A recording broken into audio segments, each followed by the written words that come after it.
estou já em condições. Ah, tá bom. Podemos começar, Vanessa, Carla?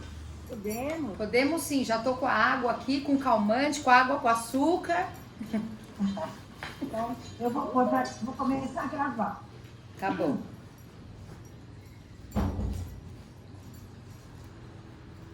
Apareceu aí a gravação que está gravando?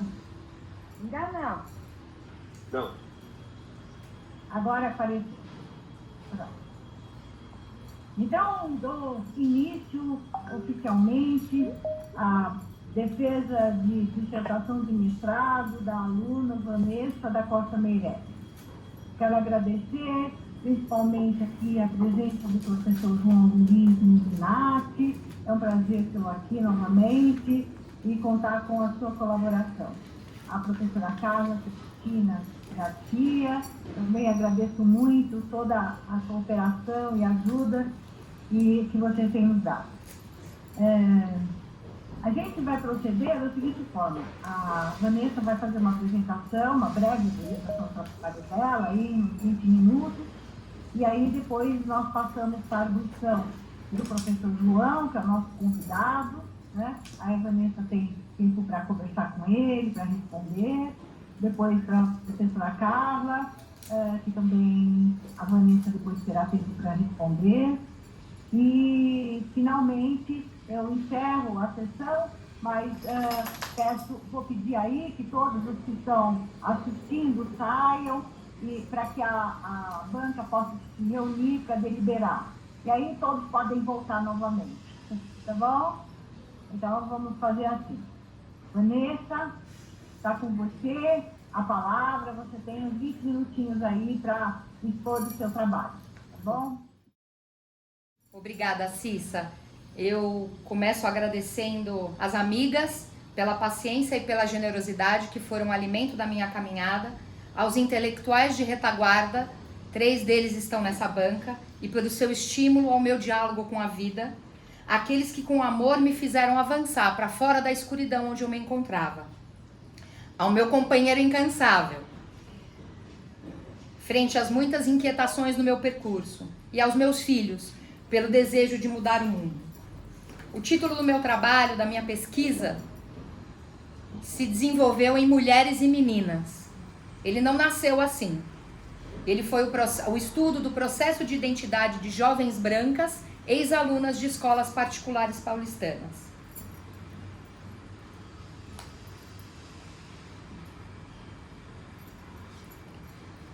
Pesquisar exige da gente saber de onde a gente está pisando, de onde a gente fala, o que a gente observa e a partir do que a gente escreve. Então eu preciso dizer para todos que estão aqui que eu sou uma mulher cisgênera, heterossexual, branca, carioca e de classe média. Migrei para São Paulo a contragosto junto com a minha família no final do século XX, na década de 70.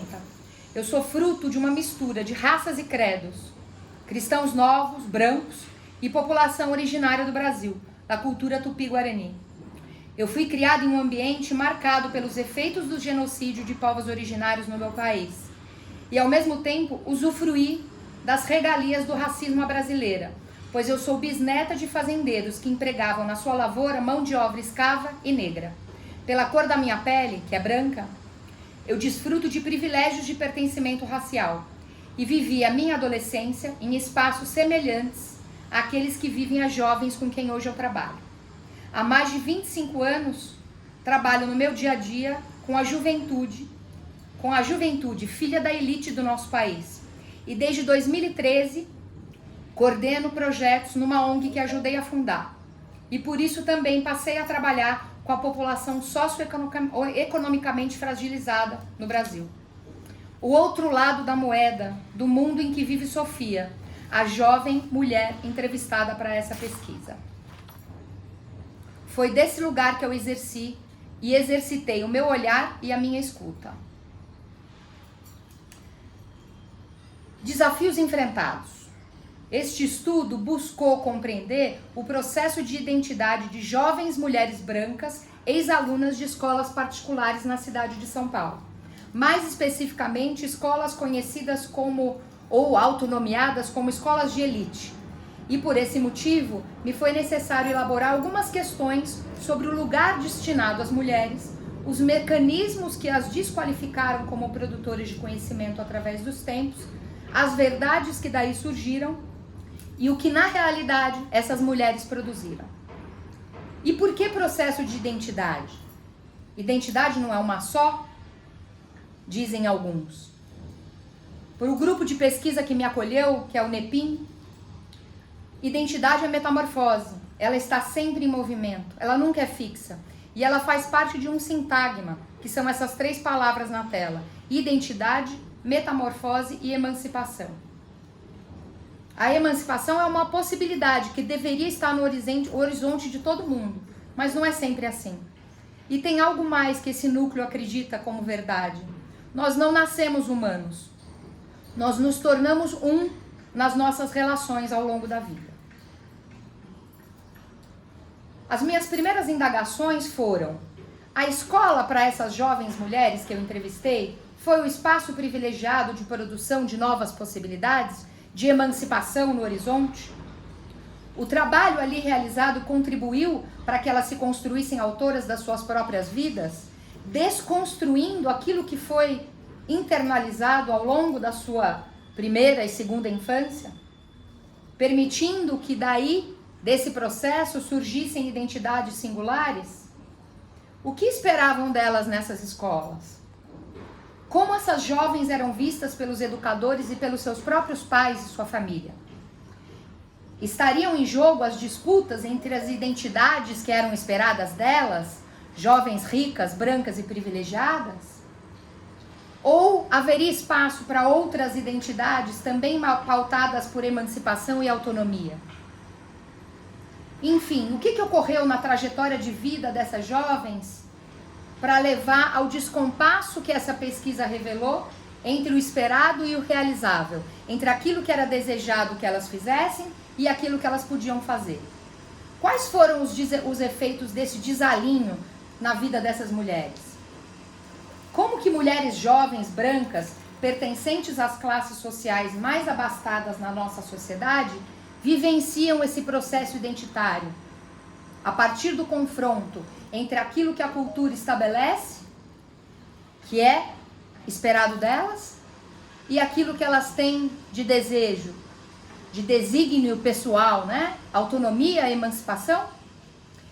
Esse estudo convidou a enxergarmos o que acontece na escola como uma política identitária, que produz e reproduz nessas instituições, cuja responsabilidade maior é a transmissão e o ensino dos modelos e comportamentos socialmente adequados. Quem deve fazer o quê, quando, onde e de que jeito? Ou, como diria Charlot, aprender a obedecer.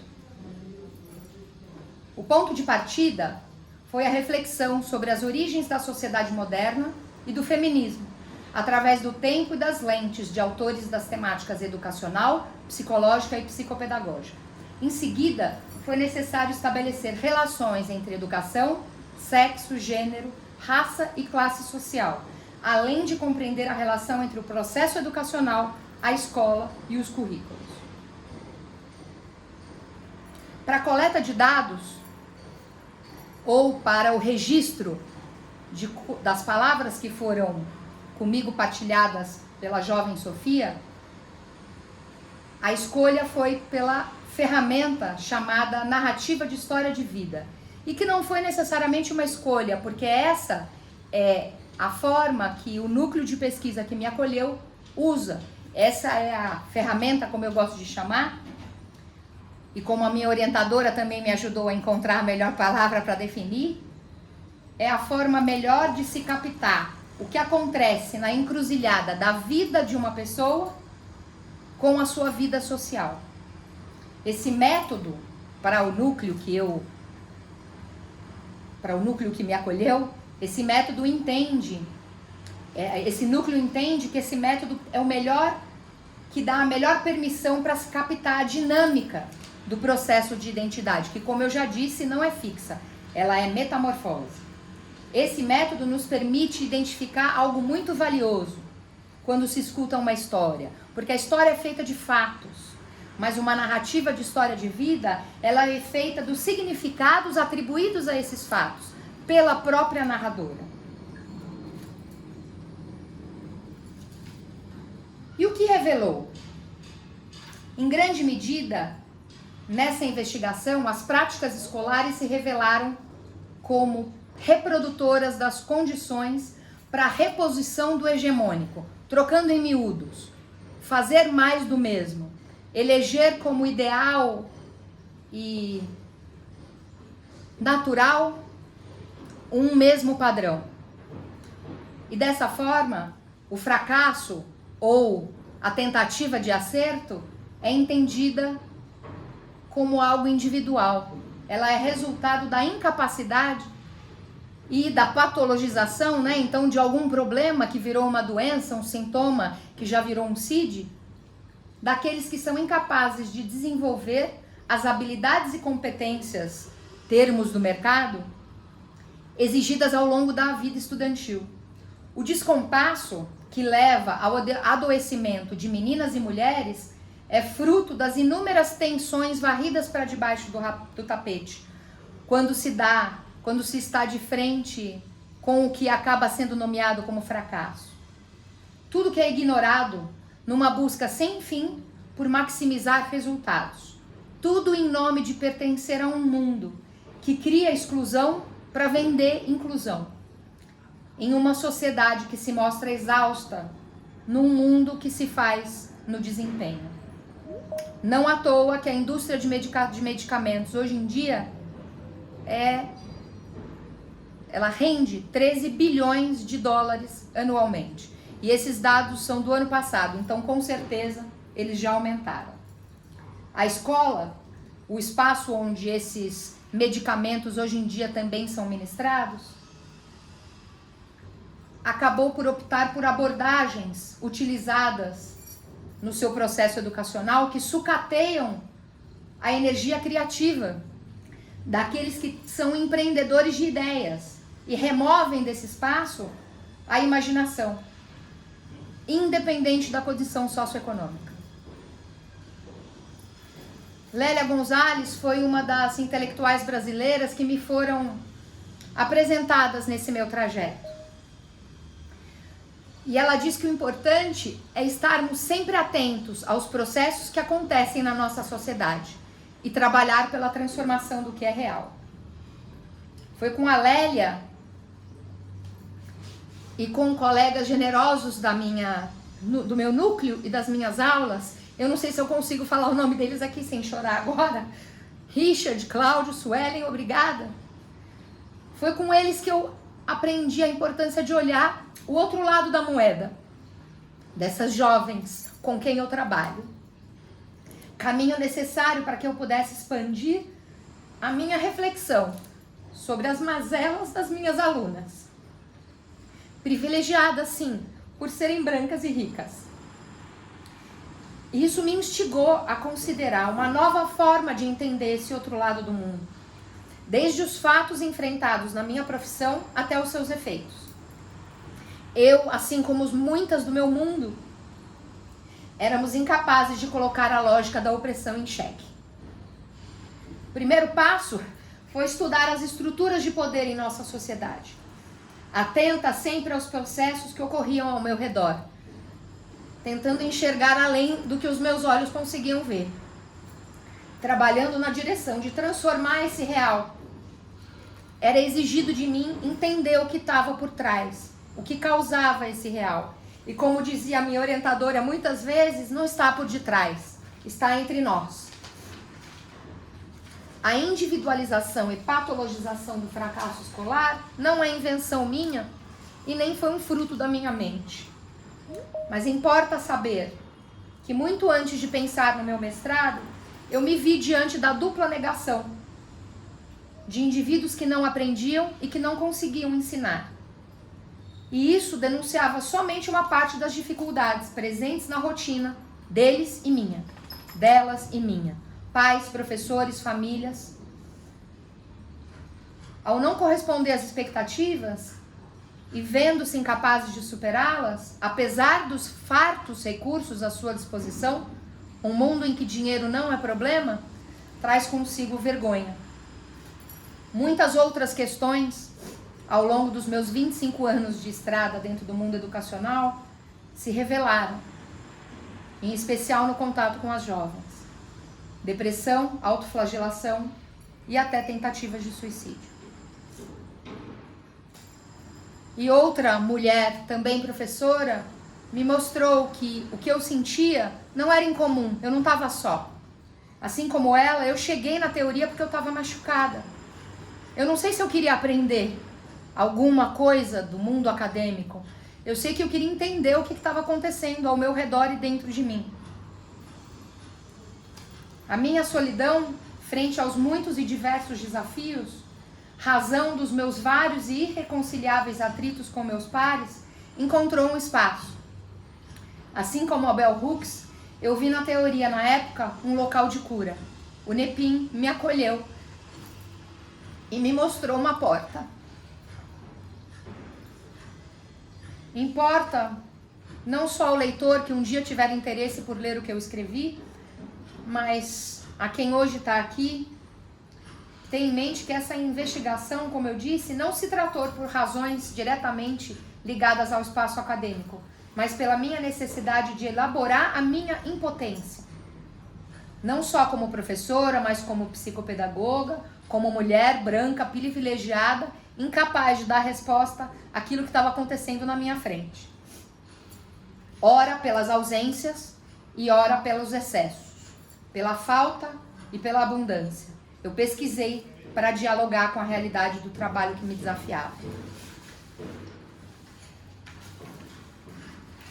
E eu aprendi a fazer isso fazendo, como me ensinou a professora Carla, que me apontou que reivindicar a genealogia de mulheres pensadoras que nunca se interrompeu era um passo importante.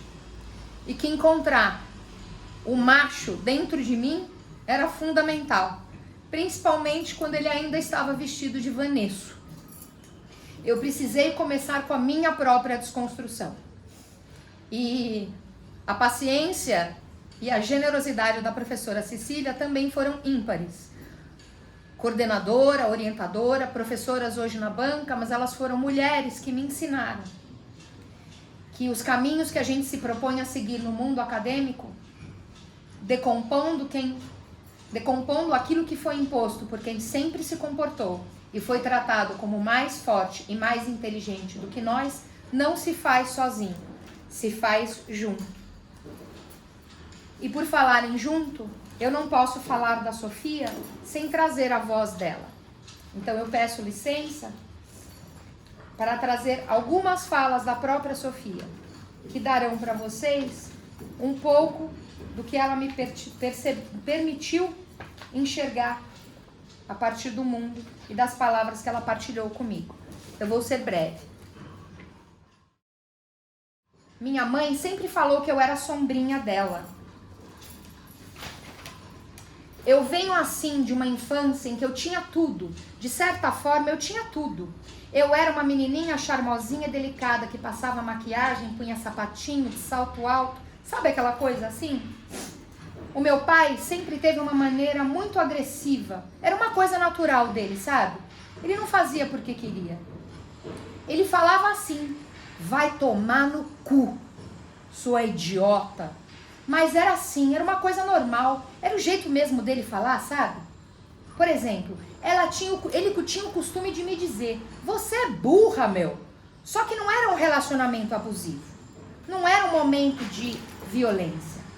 Isso refletiu muito em mim e na minha irmã, porque a gente passou a ser agressiva também. Eu lembro quando eu era pequena, tinha uma época que eu voltava de perua com a minha irmã. Ela sofreu bullying. Ela sofria bullying. As meninas na perua zoavam ela.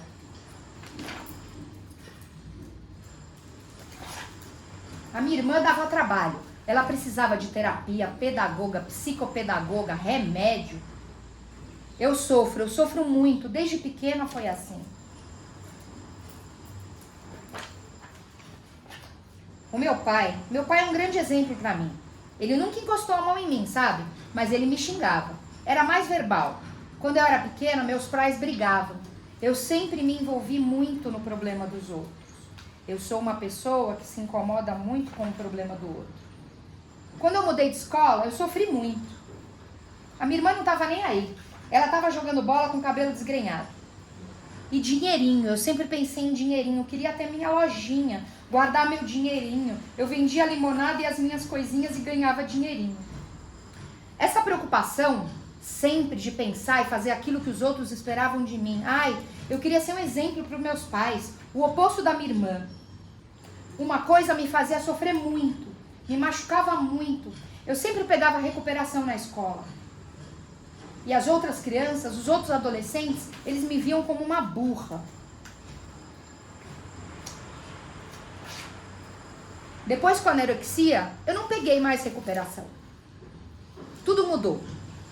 Com a anorexia, eu falo assim, se tornou um jeito que eu tinha que fazer as coisas. Se eu tinha que tirar 10, eu tinha que tirar 10. 8 já me incomodava.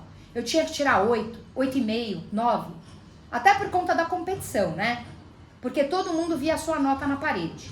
E se você não estuda, você é burra. Se você tira nota baixa, você é burra. Quanto que ela tirou? Quanto que ela tirou? A diretora, ela falava assim pra minha mãe, olha, a Sofia pode ficar aqui, porque ela tem perfil. Mas a sua outra filha não. Ela não tem perfil para essa escola. Será que esse era um jeito de fazer com que a gente não se sentisse bem com nada? Sabe?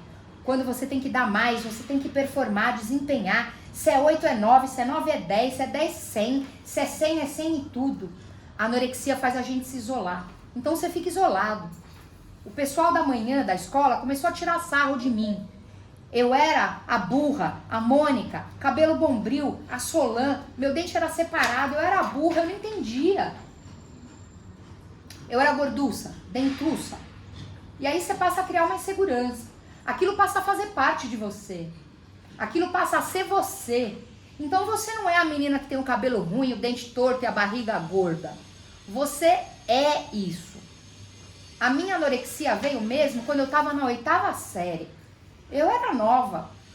Detalhe, né? Eu não era popular, eu gostava, eu queria ser popular, mas eu não era.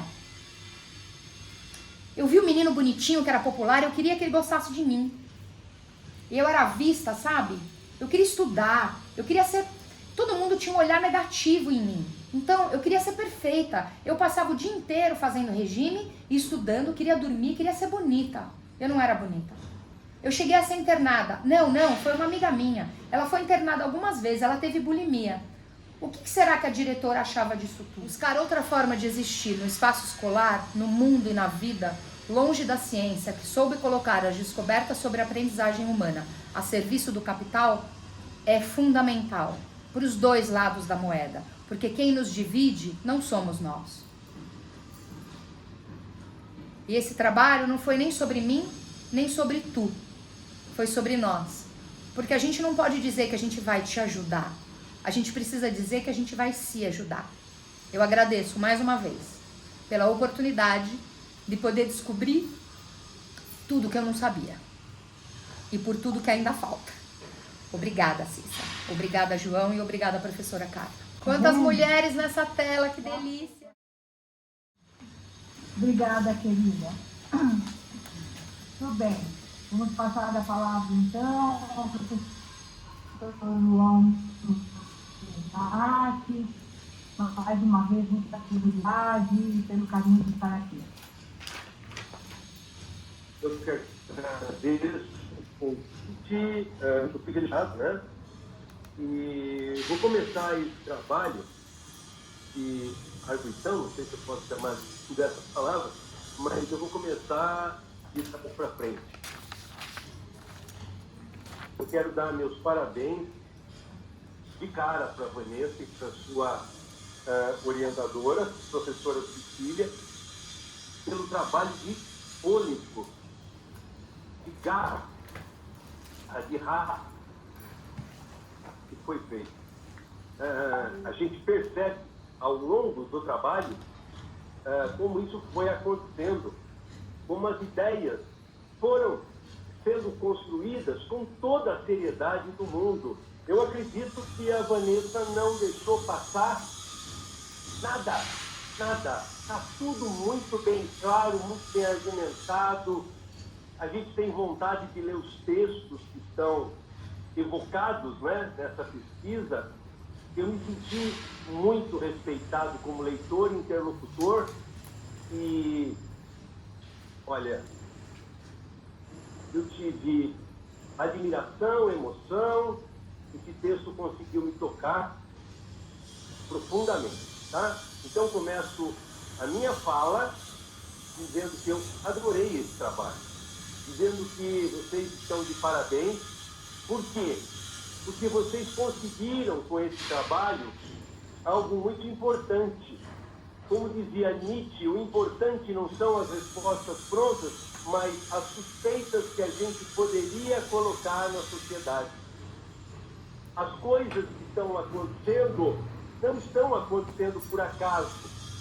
E aí reside a boa vontade do pesquisador, da pessoa séria, que vai atrás, que vai tentar entender, vai tentar construir uma explicação, né, para tudo que está vendo. E eu me senti contemplado com isso. Porque acho que eu já falei na qualificação, eu falo agora em público, né? Eu não tive pai, mas eu tive 3 mães. E eu sempre desconfiei dessa questão meio forçada das mulheres, porque na minha casa não tinha isso, para fazer com que as coisas acontecessem dentro do seu mundo da maneira como o chefe da casa queria. E eu ficava muito incomodado e meio perplexo com isso, né? E aí aconteceu uma coisa engraçada. Quando eu tinha 28 anos, eu participei daqueles abaixo. Quem tiver mais idade talvez lembre disso. A Vanessa certamente não vai lembrar. Mas havia, dentro da época da Constituição, da Assembleia Nacional Constituinte, aquela história de você contribuir para que os deputados, aquela gente toda que estava trabalhando, tivesse mais foco nesse ou naquele caso. E não foi coincidência, eu peguei aquilo que falava dos direitos da mulher, né? As reivindicações da mulher que poderiam estar na Constituição. E eu via um medo, uma relutância das mulheres em responder aquilo. Eu me lembro um ponto crítico. Eu dei um abaixo-assinado para um casalzinho, né, e pedi para a moça e para ele assinarem. Ela leu e ia assinar, e eu vi ele falando para ela: não vai assinar não, não assina isso. Aquilo me deixou muito mal, e eu tenho aí uma preocupação muito grande com isso. Então eu me senti agraciado com essa pesquisa, porque as coisas não acontecem por acaso. A construção dessa mulher de classe alta, essa mulher que é admirada, que tem posses, que consome, ela também passa por um processo, eu diria até de domesticação, para que ela dê continuidade a isso que existe já na nossa sociedade, né? E aí eu vi essa pesquisa, né? E eu lembrei daquela frase famosa com que o Marx abre o Tese sobre Feuerbach, em 1845, em que ele fala: os filósofos têm interpretado o mundo de tudo quanto é jeito, mas tem que transformar, o importante é transformar. E eu vejo nesse trabalho da Vanessa, apesar de todo o cuidado para carafunchar, para entender, para argumentar o que ela está vendo, essa semente de transformação. Por isso que eu acho que esse trabalho deve ser lido por muito mais gente. Porque muito mais gente vai entender um pouco mais ou muito mais por que certas coisas têm continuidade. E esse processo de construção da identidade é um processo, inclusive, repleto de metamorfoses. E eu adorei. Aliás, eu queria ressaltar, eu fui lendo, fui pesquisando, fui lendo as pesquisas, e eu aponto 2 pontos altos dessa pesquisa, né? O texto do Champa, né? Que é fantástico. Eu fui ler. E eu aprendi muito sobre feminismo com a minha colega de banca aqui, a professora Carla Garcia, né? Que também está na bibliografia. Eu fui ver. O seu trabalho suscitou em mim um prazer maior, porque eu estava me vendo como interlocutor e principalmente como interlocutor interessado. O Aristóteles dizia que tudo começa pelo espanto. Pois bem, meu chão foi tirado, aconteceu um espanto na minha juventude e eu tenho essa dor de fundo porque eu sou filho.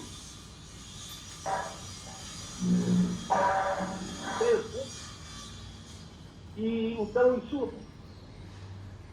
forte para mim, tá? Eu gostei muito dessa. Eu acompanho sempre o que está no objetivo, eu vou lendo, eu vou indo, voltando. Eu acredito que ela conseguiu, sim, cumprir aquilo que ela tinha planejado, né? E o fez de maneira muito boa, né? Muito bonita, inclusive. Aliás, a única coisa que eu falo para a Vanessa é o seguinte: Vanessa, você escreve muito bem, mas se a gente estivesse no teatro, eu diria assim para você, Vanessa, controle os excessos, né?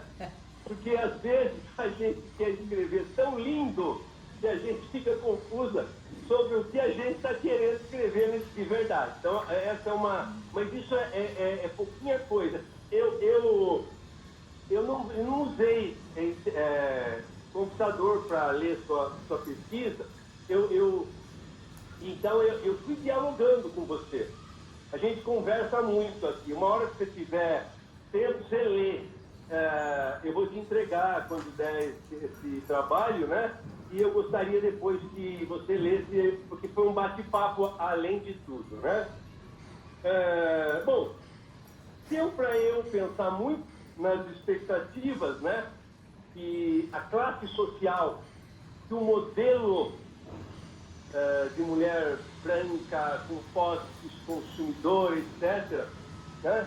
Como essas expectativas são colocadas nessas jovens que querem se tornar mulheres emancipadas, né?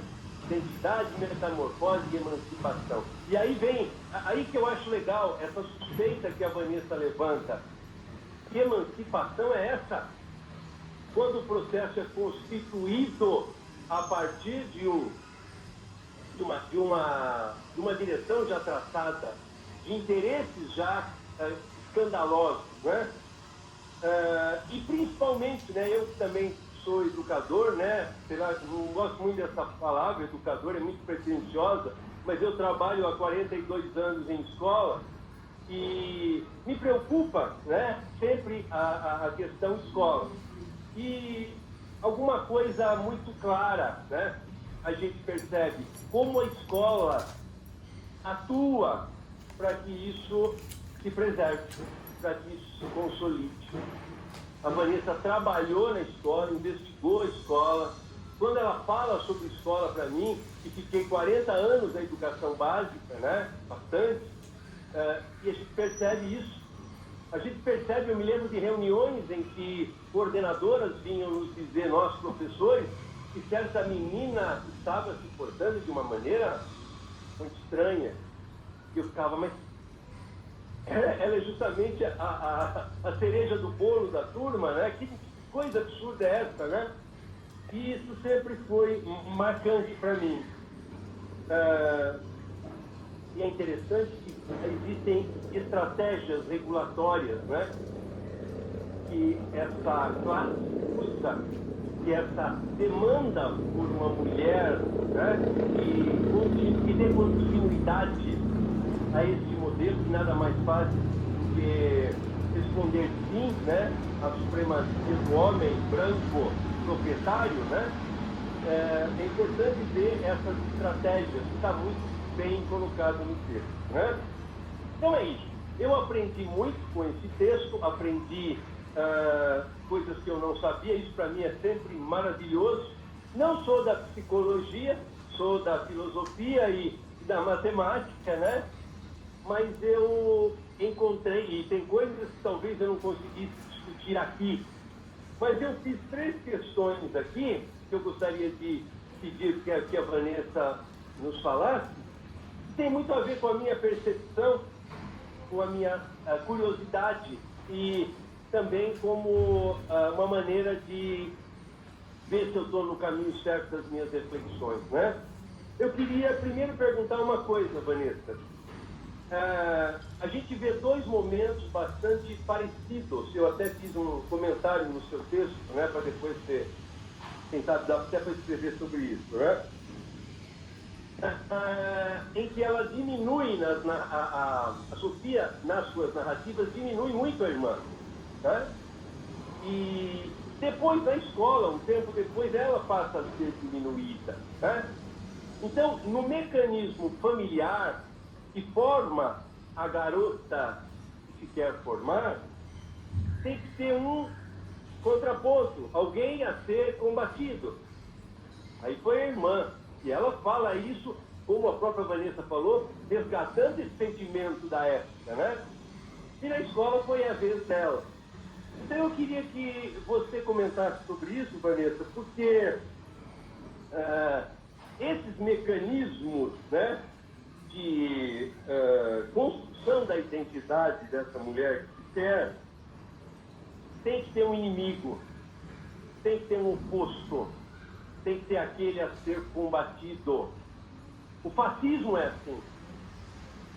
E a gente vê, né, nesse mundo capitalista como no momento em que é preciso fazer a colocação de um oposto, de um inimigo a ser combatido, eles estão sempre prontos aí para aparecerem.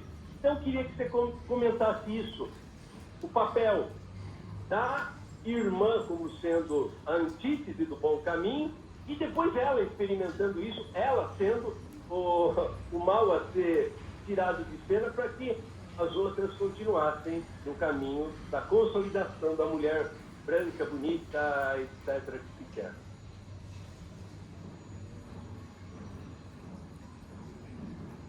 Eu posso falar agora, professora? Eu não sei. Foi interessante, João, né? Bom, primeiro, obrigada pelas suas palavras. Eu me senti, como professora também, tendo trabalhado um pouco menos que você no espaço escolar, às vezes lendo o que a gente escreve, a gente se surpreende com aquilo que a gente não vê, né? Mas isso que você apontou com relação à irmã, eu me recordo na época que eu estava começando a fazer a análise. E eu também sou uma estranha no ninho. Eu também não sou psicóloga de formação.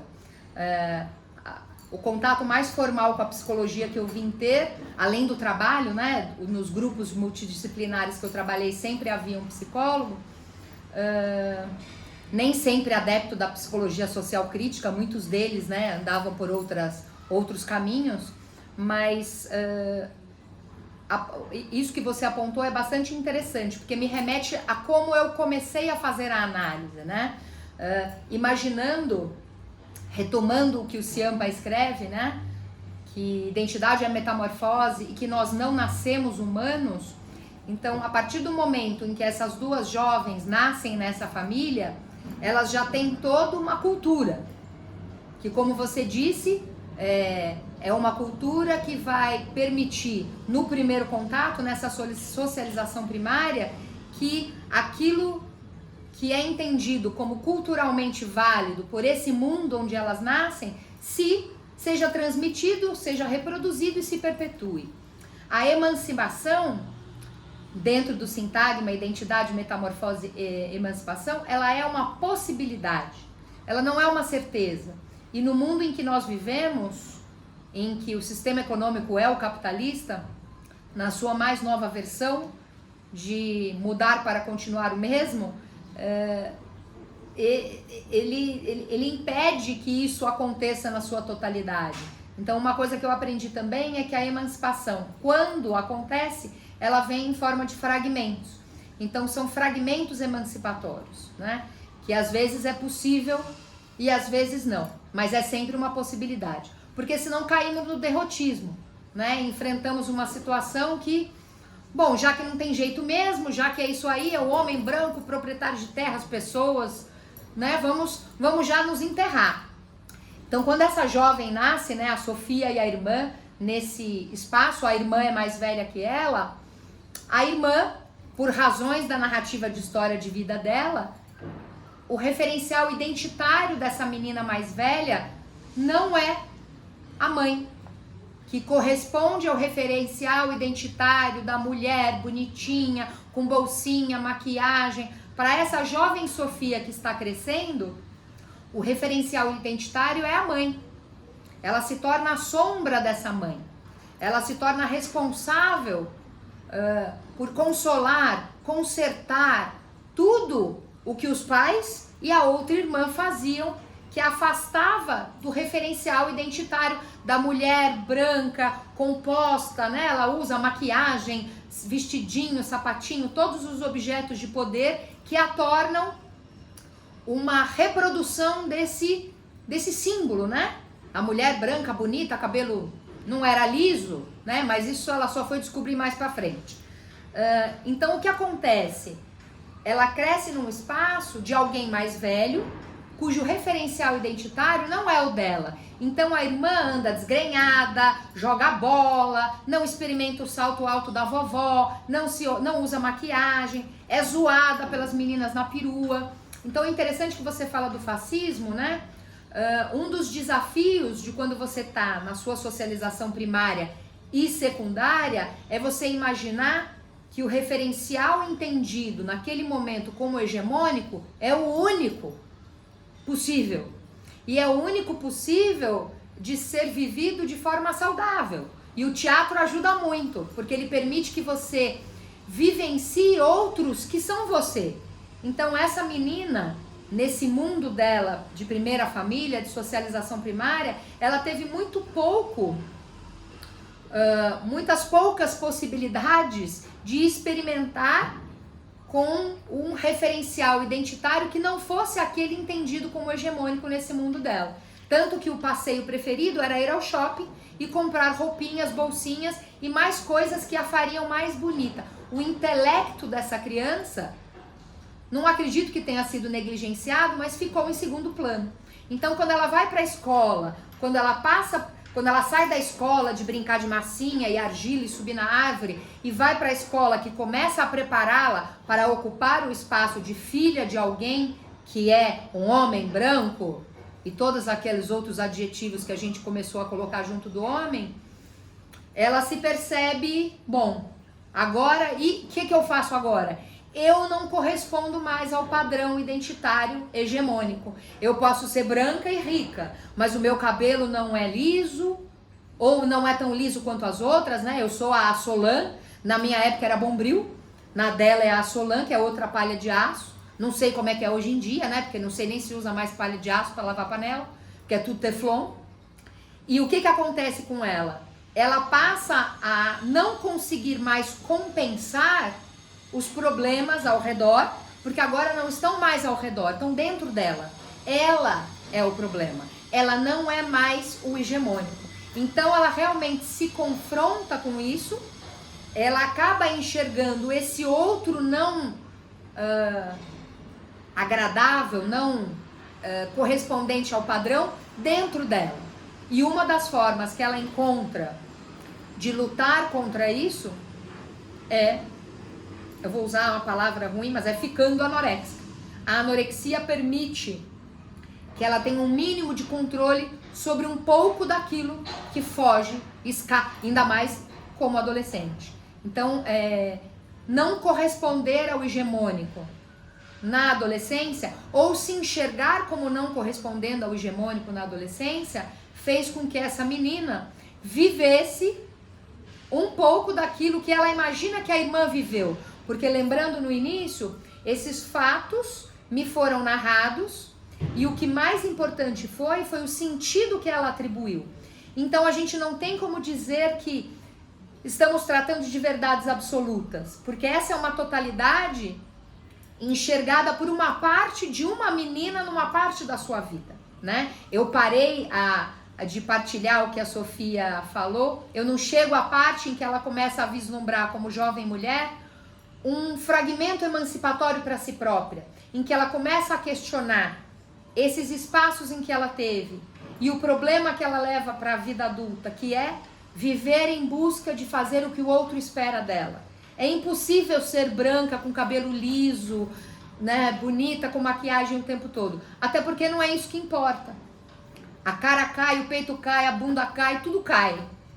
Mas dentro a gente espera que não caia. Só que o que tá dentro, né? A gente não sabe. O outro precisa querer mostrar. E aí eu conto sempre com os psicólogos.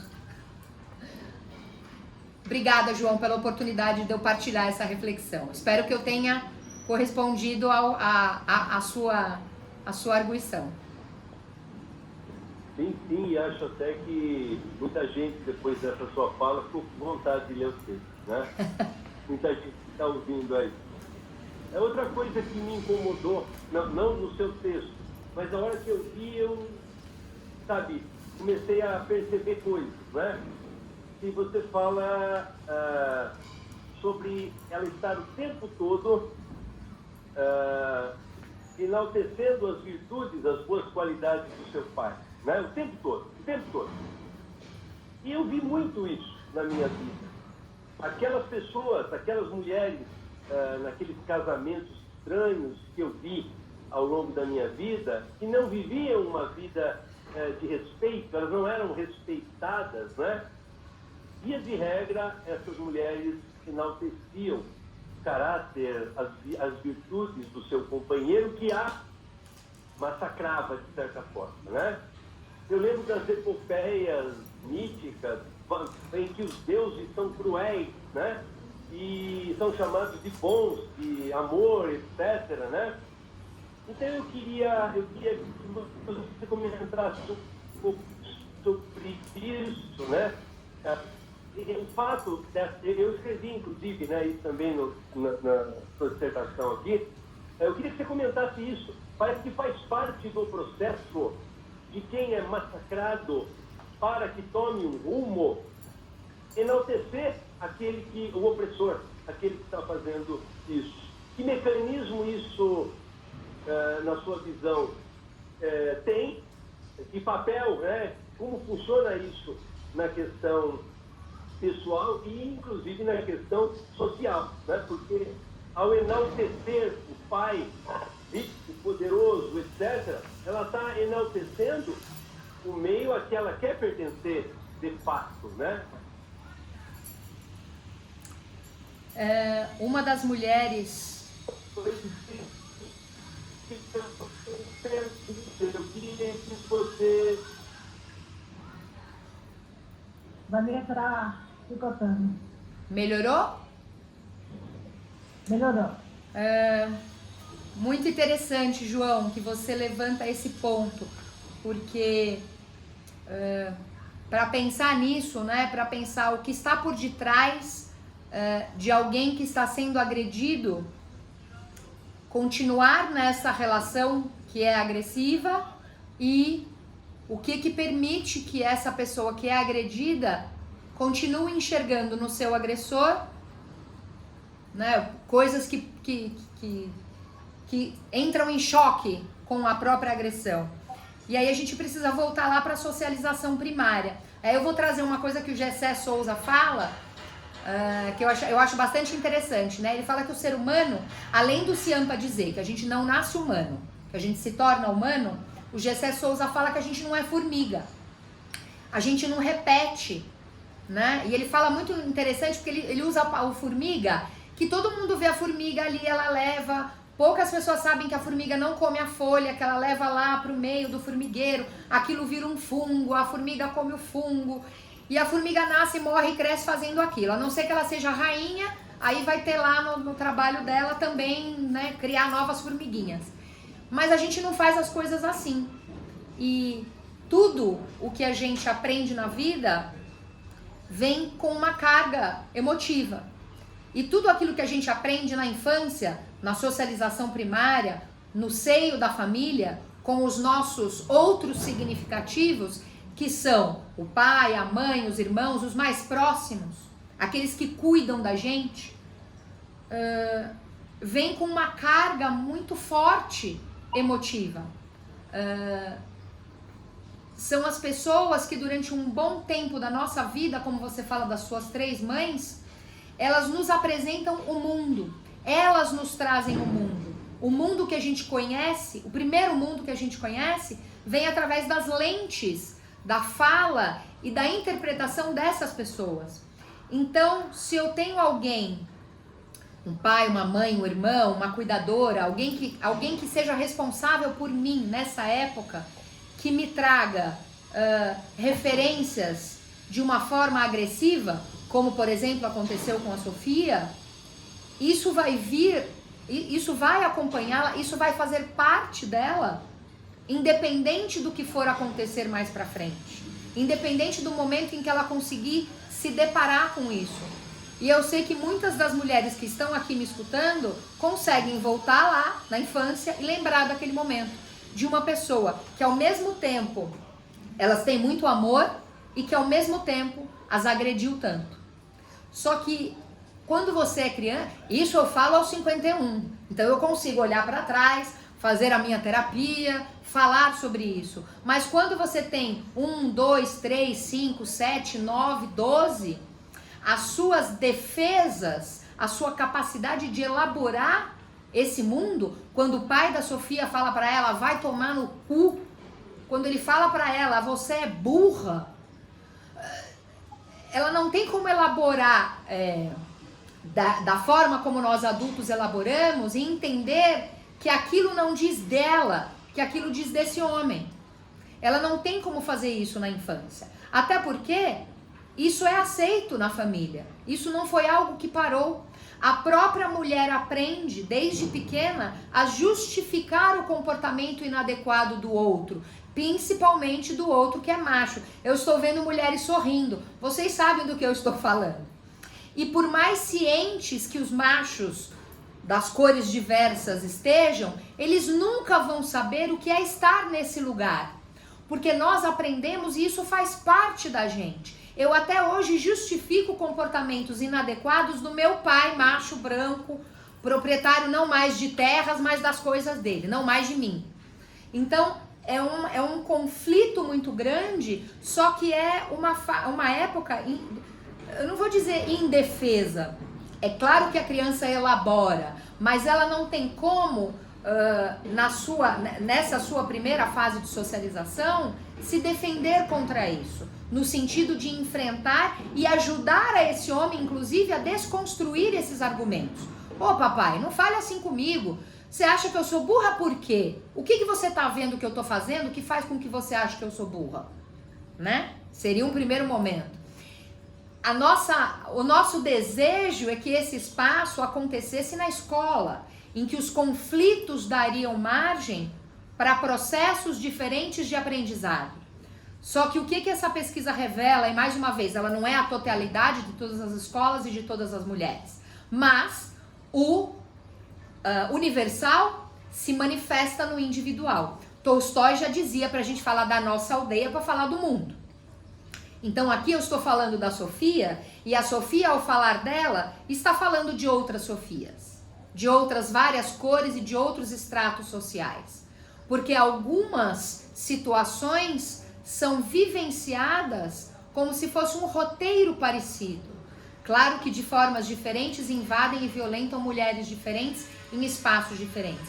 Mas pensando na Sofia e em todas essas outras mulheres que você trouxe, João, a fase da socialização primária, que é no seio familiar, e secundária, que continua com a família, e vem o espaço escolar, o espaço da natação e outros espaços de socialização, ela se mostra, infelizmente, como reprodutora daquilo que começou a acontecer na família.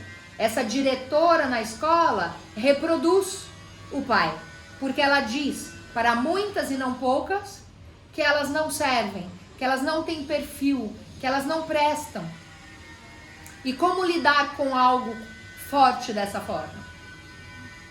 A forma da Sofia foi ficar doente. Uma das formas. Como lidam outras mulheres que não têm a condição socioeconômica dela? Então, é uma pergunta muito interessante para a gente continuar perguntando. E uma das coisas que a gente não deve fazer é varrer para debaixo do tapete, porque volta.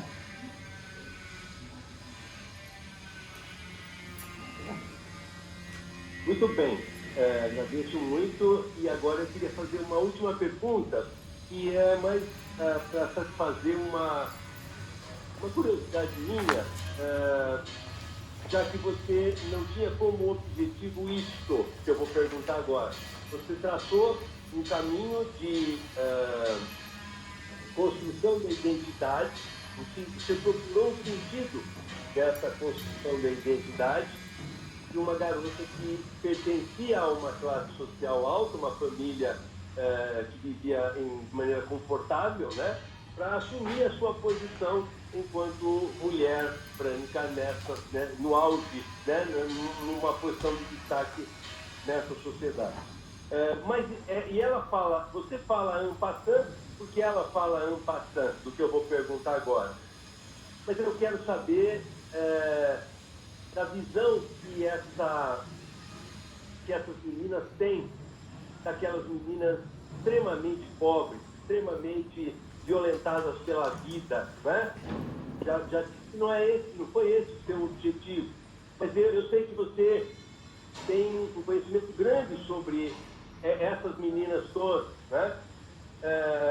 E eu acredito que nós vivamos num mundo em que existe um script já traçado, né, por esse Deus mercado, esse ser onipotente, onisciente, onipresente, né, que indica todas as nossas atitudes, atividades, né, e esse Deus mercado não abriga só essas meninas. Ele também tem planos, ele também tem desejos, ele também tem desígnios para essas pessoas bem pobres, bem maltratadas, bem violentadas pela vida. Eu queria saber de você o que é que você tem visto ao longo da sua experiência sobre a visão que essas meninas brancas, bonitas e ricas que estão se constituindo como mulheres brancas, ricas e importantes, qual a visão que essas meninas têm nesse processo de construção da identidade sobre essas que estão num outro mundo diferente dela? João, olha, essa pergunta é um presente, porque eu posso falar de pessoas que foram muito importantes para, não sei que palavra usar, mas para o meu olhar, para o mundo que se expandiu, né? Eu, como falei no início, eu desde 2014 trabalho como coordenadora de projetos na ONG que eu ajudei a fundar, mas isso é o de menos, né? Eu vivi em muitos mundos, também fiz teatro na escola, eu acho que isso ajudou a lidar com muitas das opressões que eu não enxergava, mas que vivia.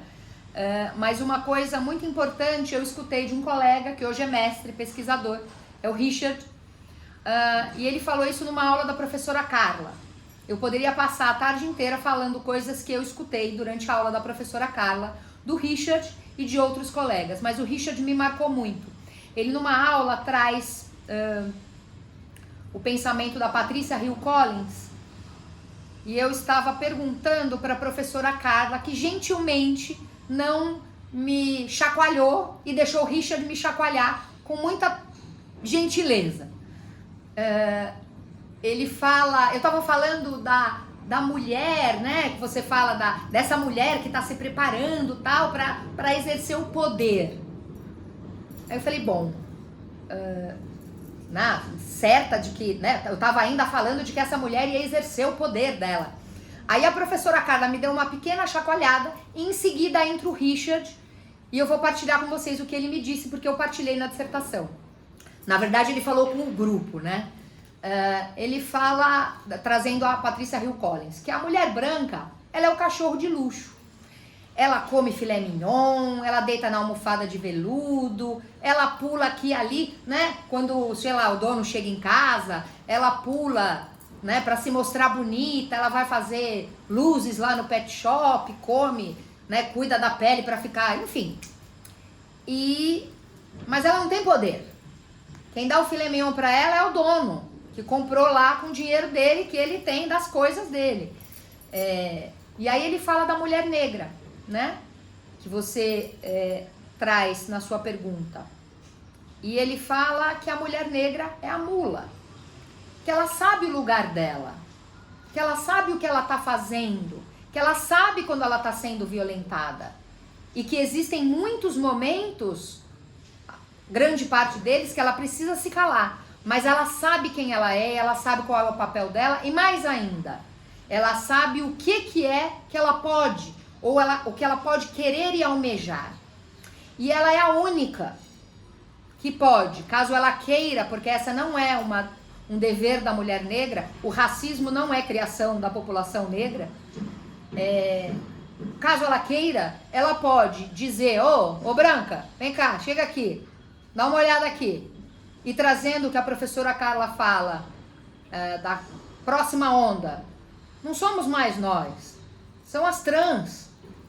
São as trans, pretas, ticanas, periféricas, periferia no meio, em volta, no centro. Então, eu acredito que assim como eu, se as mulheres brancas e privilegiadas, não sei se é uma escolha, mas se elas não tiverem a oportunidade de um fragmento emancipatório, de se racializarem, de entenderem que elas são brancas e que ser branca traz muita responsabilidade, porque quem tem privilégio tem que ter deveres.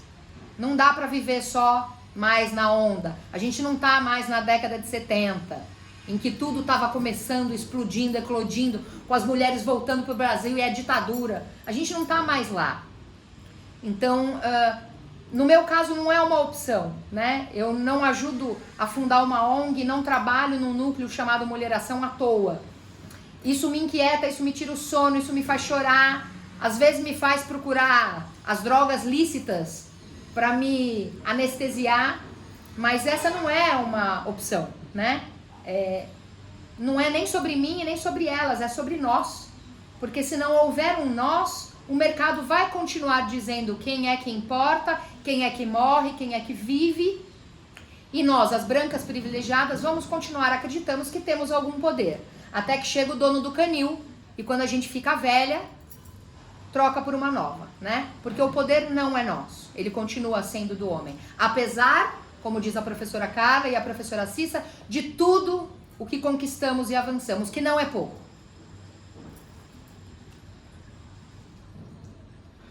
Eu queria só que você respondesse a minha curiosidade. O que você viu sendo dito por essas meninas? Sendo muito sincera, diferentes delas. Sendo muito sincera, João, muito daquilo que eu escutei na voz dessa mulher, né? Eu continuei as entrevistas, eu continuo fazendo um trabalho de coleta de narrativa de vida, agora que a escola se abriu com os jovens. Então, desde as mulheres que eu entrevistei até as jovens com quem eu continuo conversando, uma delas se racializa. Só uma delas se entende como branca. E é só quando ela se entende como branca que ela entende por que a outra foi nomeada de preta. Então, no universo de 25 mulheres, só uma é muito pouco. E eu não posso dizer que esse é um trabalho mal feito só da família. As escolas falam de diversidade, mas tudo continua só no papel. O que importa é performar. O mundo é do desempenho. Então, quando elas enxergam mais velhas a raça, elas entendem que a forma de criar uma intervenção nesse espaço é no outro. Elas acreditam que elas têm que ir lá perguntar para outra mulher que não é como ela o que ela precisa. Você precisa de roupa, pasta de dente, você precisa de comida. É sempre um assistencial, é sempre um ranço. A gente volta lá para senzala. Então isso me entristece, porque as nossas escolas continuam fazendo aquilo que eu queria acreditar que fosse só um erro de percurso. Então é só obedecer. Você vai ficar aí bonitinha, magrinha, loirinha, porque é a bonita da vez. E na hora de olhar para o mundo, que é o que a Sofia faz, ela enxerga e nomeia essas pessoas de pessoas pobres. Ela conhece essas pessoas pobres através do programa do Gugu, que até já morreu. Mas tem outro fazendo aí o Papai Noel dos pobres. Mas que pessoas são pobres são essas? Elas não são pobres. Elas são pessoas que estão empobrecidas. É a mesma coisa que ela faz com ela, né? Eu sou a burra. Eu não sou burra. Eu não estou entendendo agora. Então essas pessoas pobres são cristalizadas pelas pessoas ricas nesse espaço, né? Da favela, da periferia, como se aquele espaço fosse um espaço só de pobreza material. Quando não, né? E a narrativa da história da Sofia mostra isso. Mas poucas, João, poucas se racializam. Poucas entendem que elas precisam olhar para elas e conversar entre elas, porque o racismo, que anda de braço dado com o capitalismo e com o colonialismo, ele não foi criado pelos pretos. Então, como diria, é um problema dos brancos, né? Então as meninas brancas não percebem que elas precisam olhar para o papel delas nessa engrenagem ainda. E nisso eu acho que a escola falha muito ainda. É uma tensão varrida para debaixo do tapete. E eu acho também que os mecanismos regulatórios também se transformam. Enquanto a gente está pensando nisso, eles estão se, entre aspas, modernizando para que elas continuem a seguir esse caminho. Exatamente. Né? Muito. Eu agradeço, então, pelas suas respostas, né? Fico contente, espero que muita gente tenha escutado isso, né? E com isso que você falou, muita gente vai querer ler, sem dúvida, o seu trabalho. Tá? Então, obrigado por me dar essa oportunidade e muito obrigado também pelas suas respostas. E eu fico por aqui, tá? A gente conversa depois. Até mais, muito obrigado. Obrigada, João. Eu te agradeço, João, tá? Pela disposição de ler e de fazer essa audição. Vamos passar a palavra então para o professor Casa, muito obrigada por tudo e por estar aqui hoje. Imagina, gente, eu que agradeço o convite. Boa tarde para todo mundo que está aqui. Boa tarde, João. Obrigada, Vanessa, por ter reiterado o convite para você que assista. Bom, como a gente já participou da banca de qualificação, né? Então, a primeira coisa que eu tenho a dizer é que entre o texto da qualificação e esse se vê um salto qualitativo muito importante e muito bom, né? Muitas das coisas que a gente tinha comentado durante o seu exame de qualificação, você reviu, leu mais coisas e as coisas ficaram bem melhores. A maneira como você organizou o trabalho, você e a Cissa pensaram nos capítulos, enfim, o trabalho está de pé, está pronto, está montado, né? Agora, nós temos que pensar o daqui para frente. Esse trabalho está pronto, né? E eu acho que fazer esse trabalho, pelo que a gente já se conhece, já desde que você entrou no programa, que você vem acompanhando as nossas discussões, né? Tanto no núcleo da Cecília quanto no Inana, a impressão que me dá é que agora, com a sua dissertação pronta, nós já temos um mapa dos caminhos que a Vanessa vai percorrer daqui para frente, né? Evidentemente que o que acaba é o prazo, não é o trabalho, né?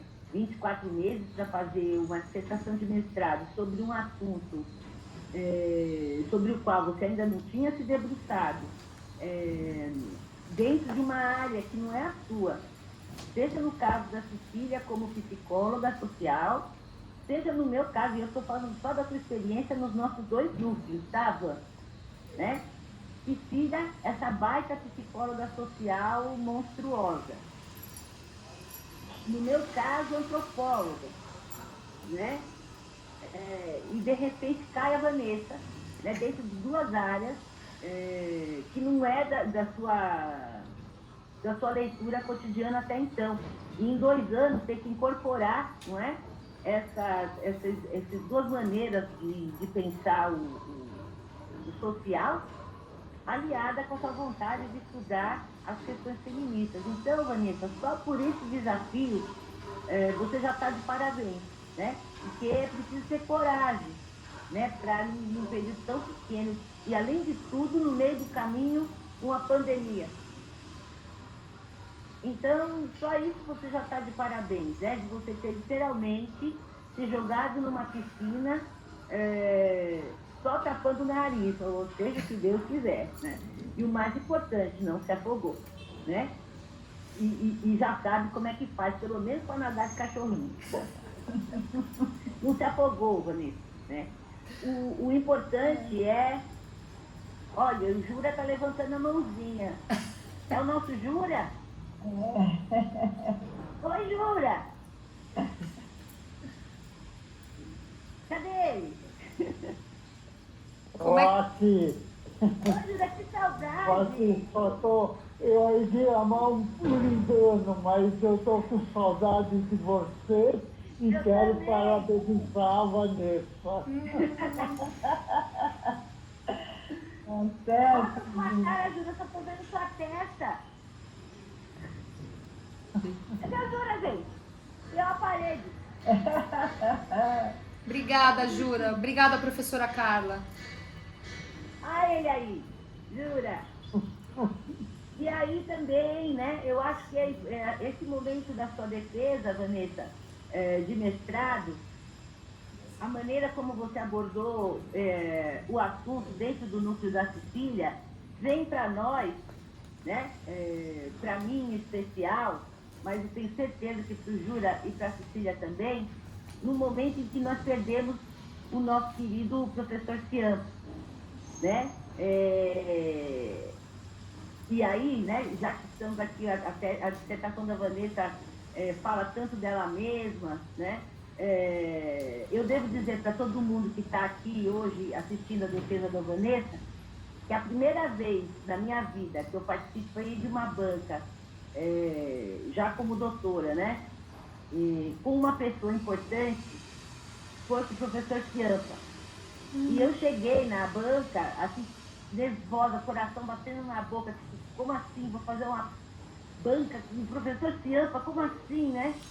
Aí eu cheguei lá na sala, no quarto andar, dei a mão para ele, muito prazer, professor Ciampa. Agora, para mim, o senhor existe de carne e osso, porque para mim o senhor sempre foi uma citação no fim dos meus textos ou no pé da minha página, né? E toda com a mão gelada, né? E ele então me abraçou, falou, imagina, menina, que é isso, né? E então, gente, para mim, o professor Ciampa, ele sempre foi uma referência no meu rodapé ou na minha bibliografia, e depois ele virou uma referência encarnada, né, numa pessoa tão generosa intelectualmente como ele sempre foi. Todas as vezes que depois dessa vez eu participei das bancas que ele me chamou, e mesmo sem ser do programa, né, porque eu entrei no programa faz 6 anos, eu era das ciências sociais. Todas as vezes o professor Ciampa jamais deixou de dizer na banca, em público, o quanto eu tinha colaborado, mesmo no período do programa, nas conversas com as orientandas. Tinha vezes que ele chegava a dizer, a professora Carla está na banca aqui, mas na verdade ela é co-orientadora. Ele era esse nível de generosidade como professor, como intelectual. Então também participar de uma banca cuja dissertação foi orientada pela Cecília, né? Que tem a referência principal em termos da teoria na banca do professor Ciampa, logo agora, né?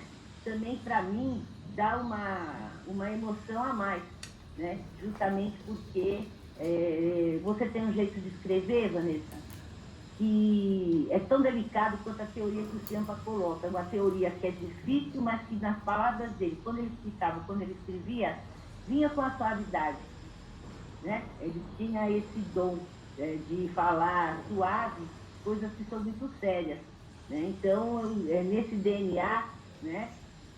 Tem o Ciampa, tem Jura, tem Cecília, tem você e quem mais chegar para esse núcleo tão importante para a psicologia social brasileira e paulista em particular, né? Então, ler o seu trabalho, reler, né, agora, que eu já tinha dado uma lida, aí reli para a banca, junto com essa emoção, foi difícil, né? justamente porque a gente se lembra de todas essas coisas que vão, sim, né, moldando a nossa maneira de ser professora, a nossa maneira de ser orientadora e tudo isso, né? Então, acho que esse seu trabalho é mais um legado dessa herança que o professor Ciampa deixou para todos nós, né? E que tem aqui a representação da Cecília e do Jura, né? Que agora tem essa tarefa de continuar mantendo essas ideias do professor cada vez mais colocadas de uma maneira importante dentro da bibliografia geral, né? Então, em primeiro lugar, foi essa minha experiência com a sua leitura. Em segundo lugar, foi isso que eu falei antes, né? O importante que foi na qualificação, não é? A surra que eu te dei foi importante. E aí eu lembro o Richard não está aqui hoje, né? Não veio. Mas eu lembro do texto da Bell Hooks, o Vivendo de Amor, né? Quando a Bell Hooks vai dizer que o amor não necessariamente a gente expressa dando beijinho, ao contrário, né? Aquele texto Vivendo de Amor, ela diz, todas as vezes que a mãe disse, para de chorar, se chorar ela vai apanhar mais, né? Tinham a ver com um tipo de amor que a resistência do povo negro precisava ter para continuar minimamente vivo diante daquela situação.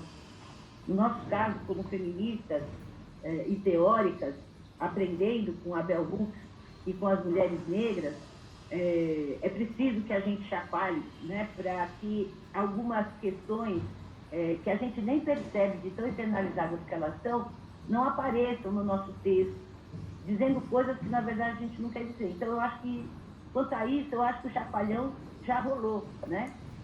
Agora, o que vai faltar daqui para frente, e aí esse daqui para frente é os artigos que você vai escrever, desse trabalho que você já escreveu, para pensar os seus projetos de doutorado. E, do meu ponto de vista, é arrumar um pouco melhor as suas ideias. Eu entendo que algumas ideias que estão confusas no texto, por todas essas questões que eu disse. Foi pandemia, é uma coisa nova, e não tem ninguém, Vanessa, viu? Não é você. Não tem ninguém que entre numa área nova, em 24 meses, dê conta de... É impossível, Vanessa. Então, se você escolheu ficar com a gente aqui na psicologia social, é uma coisa que você vai ficar agora, minha filha, daqui pro resto da sua vida. Vai todo mundo aqui envelhecer junto. Por quê? Porque é preciso tempo para pensar nas coisas, um pensamento com começo, meio e fim, sabe? Para que as coisas comecem a ter um pouco mais de clareza, leva um tempão, né? Então, não se preocupem, né? Eu acho que é assim mesmo, né? É uma etapa, essa é a primeira etapa da sua formação pós-graduada, né? Então, agora até que a gente vença a eleição, que a gente acabe com esse mar de horror que a gente vive, tem a bolsa para doutorado direitinho, dá tempo perfeitamente para agora, que não tem mais prazo, você continuar indo no núcleo da Cecília, você continuar indo lá no meu núcleo, pensando uma ideia por vez. E entre as ideias por vez, eu acho que dentro do texto, do meu ponto de vista, acabou ficando perdido um pouco essa questão que me pareceu que era importante na tua ideia inicial, que era a educação para as meninas ricas, refletidas na narrativa. Porque a questão da narrativa e o que ela conta, e a maneira como você analisou, eu não consegui ver um link. Quer dizer, eu vi a narrativa sobre o que as pessoas passam na escola, as mulheres em particular, mas não vi um vínculo com mulher rica geral. Digo isso, Vanessa, porque eu passei mais da metade da minha vida como jovem pesquisadora, porque agora já sou velha, né? Velha pesquisadora, mas como jovem pesquisadora trabalhando com mulheres anoréxicas. Durante 2 anos no manicômio, né, em que eu fiz a minha primeira pesquisa, depois mais não sei quantos anos pensando nos transtornos alimentares,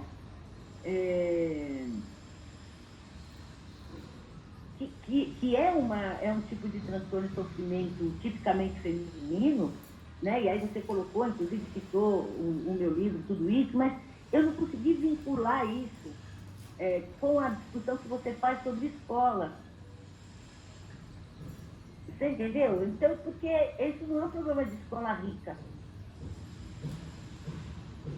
Então, o que eu acho que seria importante de você fazer, aí retomando o conselho que eu tinha te dado na qualificação, né?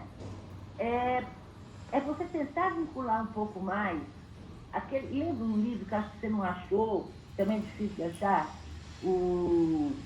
Como Fritar a Josefina, ou um outro chamado Herdeiras e Feridas, que fala especificamente de mulheres ricas, rica pra cacete mesmo, dessas que vão ser herdeiras, que não pode herdar, né?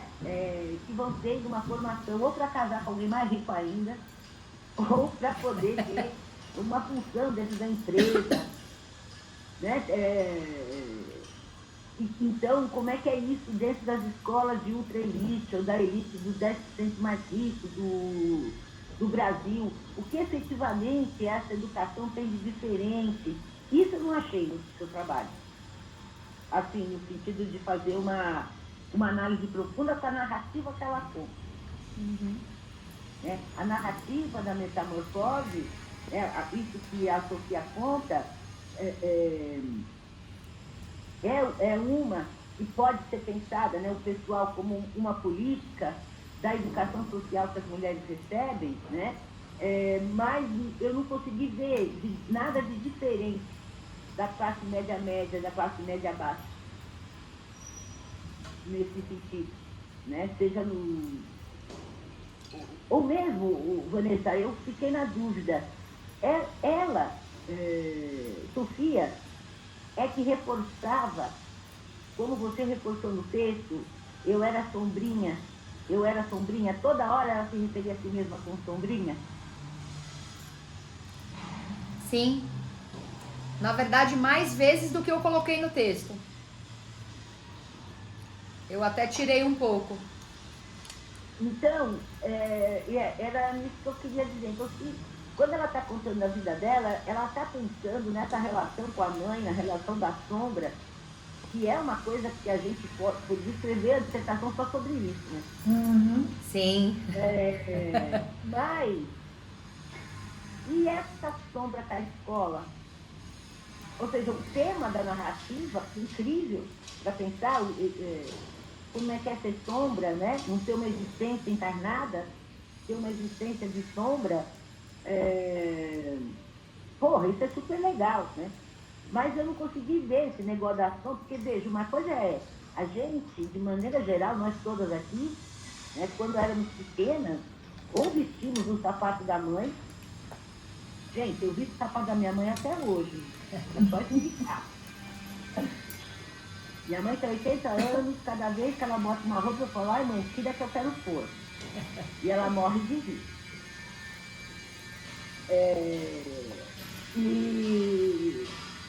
Enfim, né? Essa relação com a irmã, que é o oposto, tantos de nós também pode falar a respeito das irmãs opostas, né? De novo, não vi problema da escola. O bullying todo mundo tem, não é só rica. Então, Vanessa, para o artigo que você vai começar a escrever, tipo segunda, porque eu e a Cecília só vamos te dar folga esse fim de semana, né, Cissa? Com certeza.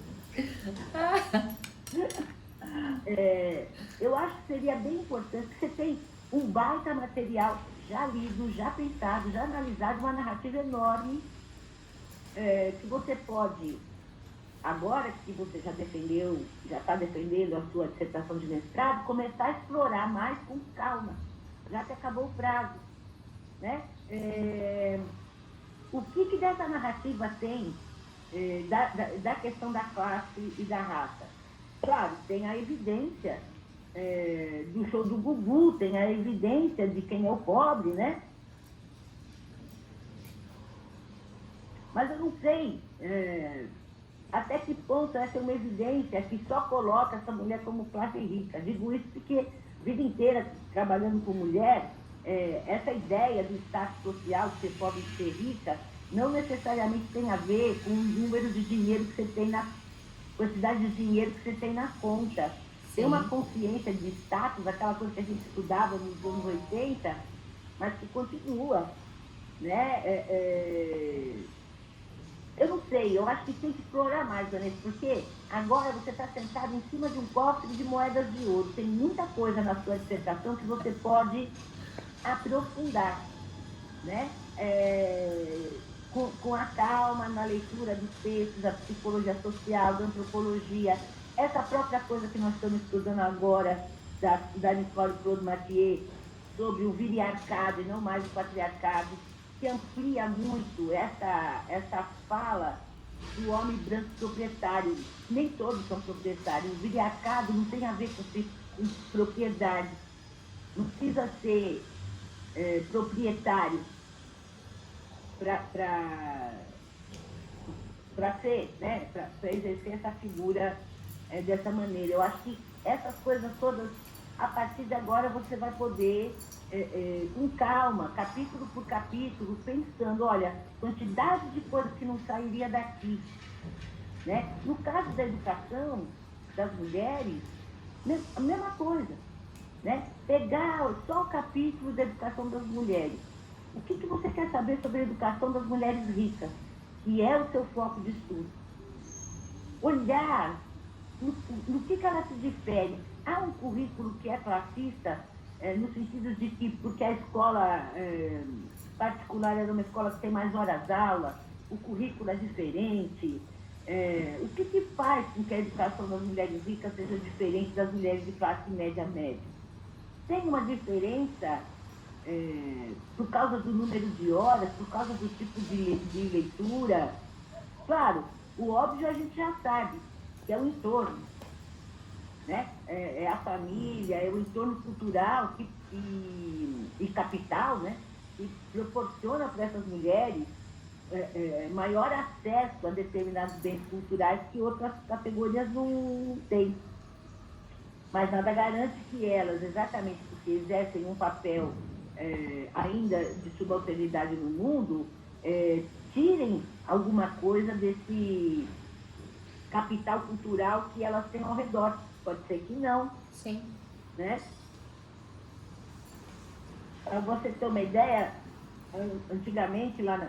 Eu nem sei se é tão antigamente assim, eu estou falando antigamente, mas era assim, quando eu era aluna da PUC, né? O que se dizia, né, da faculdade, das meninas que faziam fono e das meninas que faziam psicologia, é que elas estavam lá na PUC para arrumar marido, da classe social delas, porque vinha essa, né?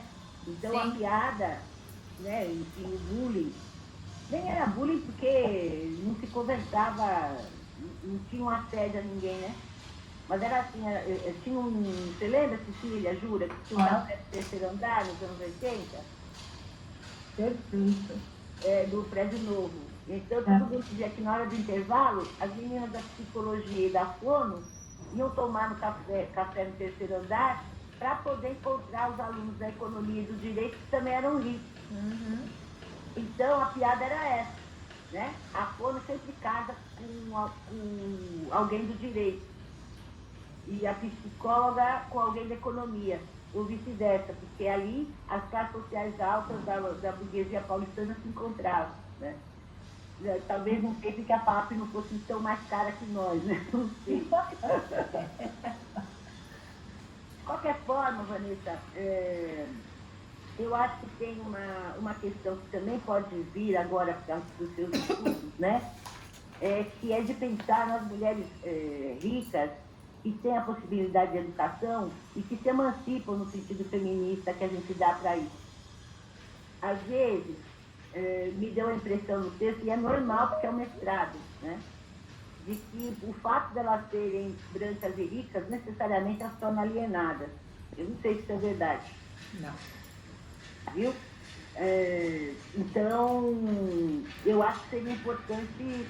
Por que eu estou dizendo isso? Porque na história da Sofia, eu não vi essa relação da educação com o que ela sofreu, da educação de gente rica, entendeu? eu fico pensando naquela diretora, que também foi diretora da mãe dela, e todo aquele negócio, com as diretoras de escola estadual que eu já tive como chefes, né, quando eu comecei na carreira docente. Eu, quando sou aqui do ABC, todo mundo se conhece, Vanessa, todo mundo estudou na mesma escola também. Né? Aliás, aqui em São Caetano tem uma professora de inglês, que ela foi professora por mais de 50 anos. Então, ela foi professora, literalmente, de todas as pessoas da cidade que pegaram com ela. Né? Nas diversas escolas estaduais que ela deu aula. Para a mãe, para a filha da mãe, para a neta da mãe, estava lá a professora Chico. E com as diretoras era a mesma coisa. Então, vinha a mãe dizer, fulana, essa sua filha aqui não pode ficar nessa escola, não. Você transfere ela daqui, porque eu te conheço. Né? Essa era uma coisa que eu, que sou dessa cidade, tem 15 quilômetros quadrados, não era uma coisa que acontecia só nas escolas particulares. Né? Essa relação de a diretora ficar na mesma escola a vida inteira, né? E mandar, falar assim, olha, transfere. Pode transferir, porque eu não vou ficar aguentando. Né? Já tinha uma amiga minha que rolou isso com a filha dela, a diretora, né, disse assim, já aguentei você. Não tem porque aguentar sua filha também. Chega! Não quero! Enfim, né, essa ideia de que as mulheres, como a gente está lendo lá no livro da Nicole Colmantier, as mulheres, elas são difíceis para certos tipos de pesquisadoras, para certos tipos de diretoras, inarticuladas, ou articuladas demais, ou rebeldes demais para o gosto, né, da população. Então, seria legal que no próximo artigo, você interseccionasse essas coisas também. Né? É a classe, é a branquitude, o letramento racial, a gente sabe que não é uma coisa que existe entre nem as brancas nem os brancos. É muito difícil. Sim. Então, eu nem sei, Vanessa, assim, eu acho que para o que você se propôs, você terminou o seu trabalho, você não se afogou, ele ficou de pé.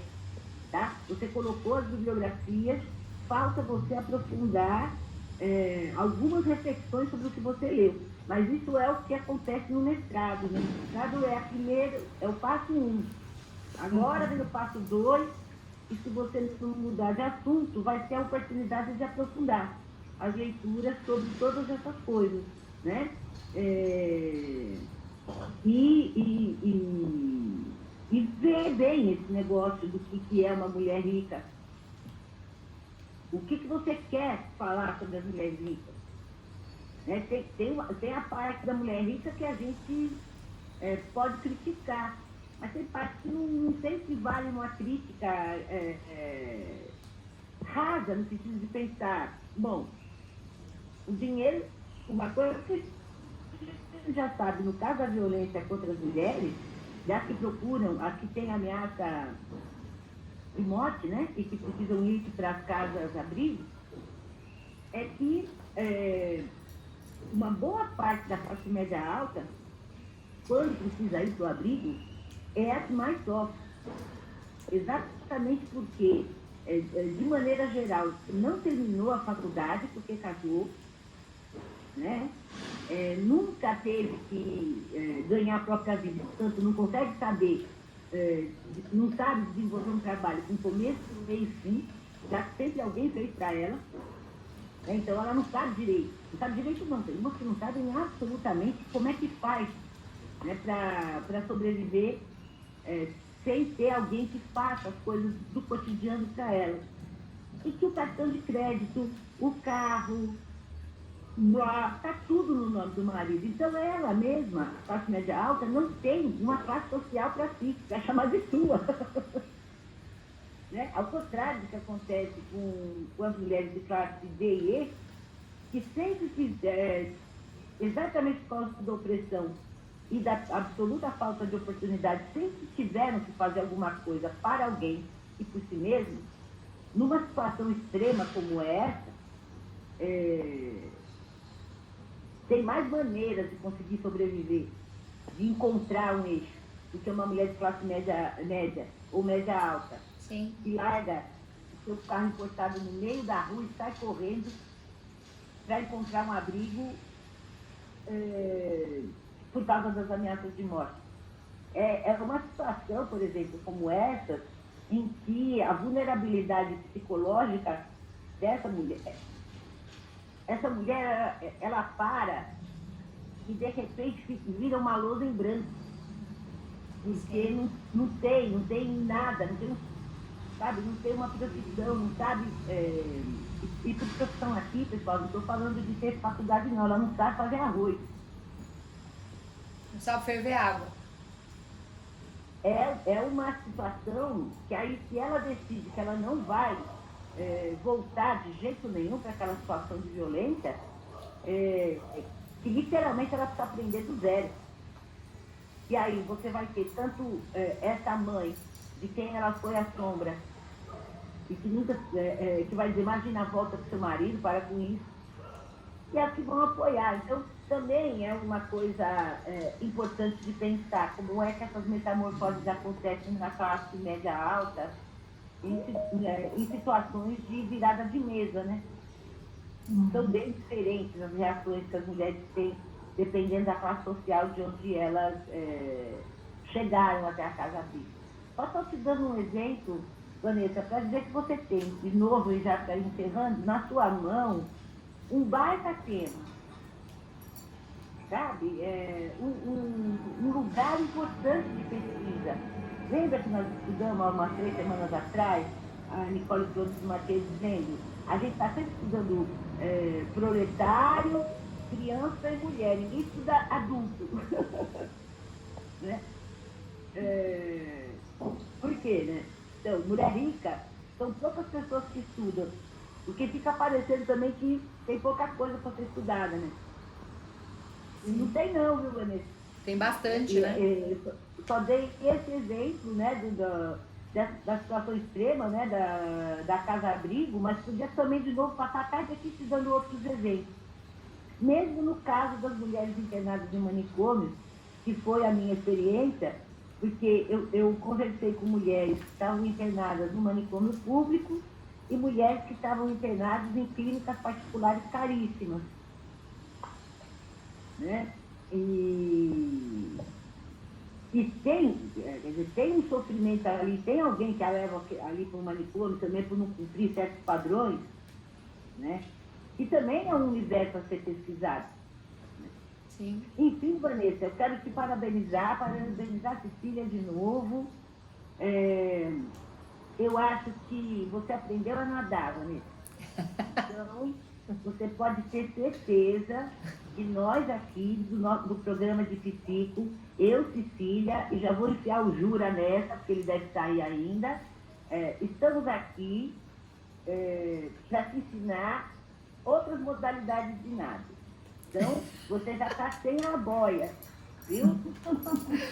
mas nós estamos aqui para te ensinar a nadar de costa, nadar crawl, se jogar do trampolim, né? E você pode contar com a gente para continuar aí o seu caminho de pesquisa.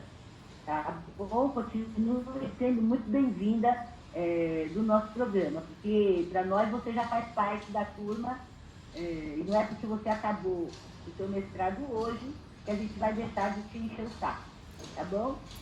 Um beijo, viu, Vanessa? Você fica à vontade para falar e comentar o que você quiser, tá certo? Obrigada, professora. Na verdade, obrigada a vocês duas estão na minha tela agora. Eu fico muito emocionada porque quando a Cissa me apresentou ao Hornet, né? Eu não sou do mundo da psicologia.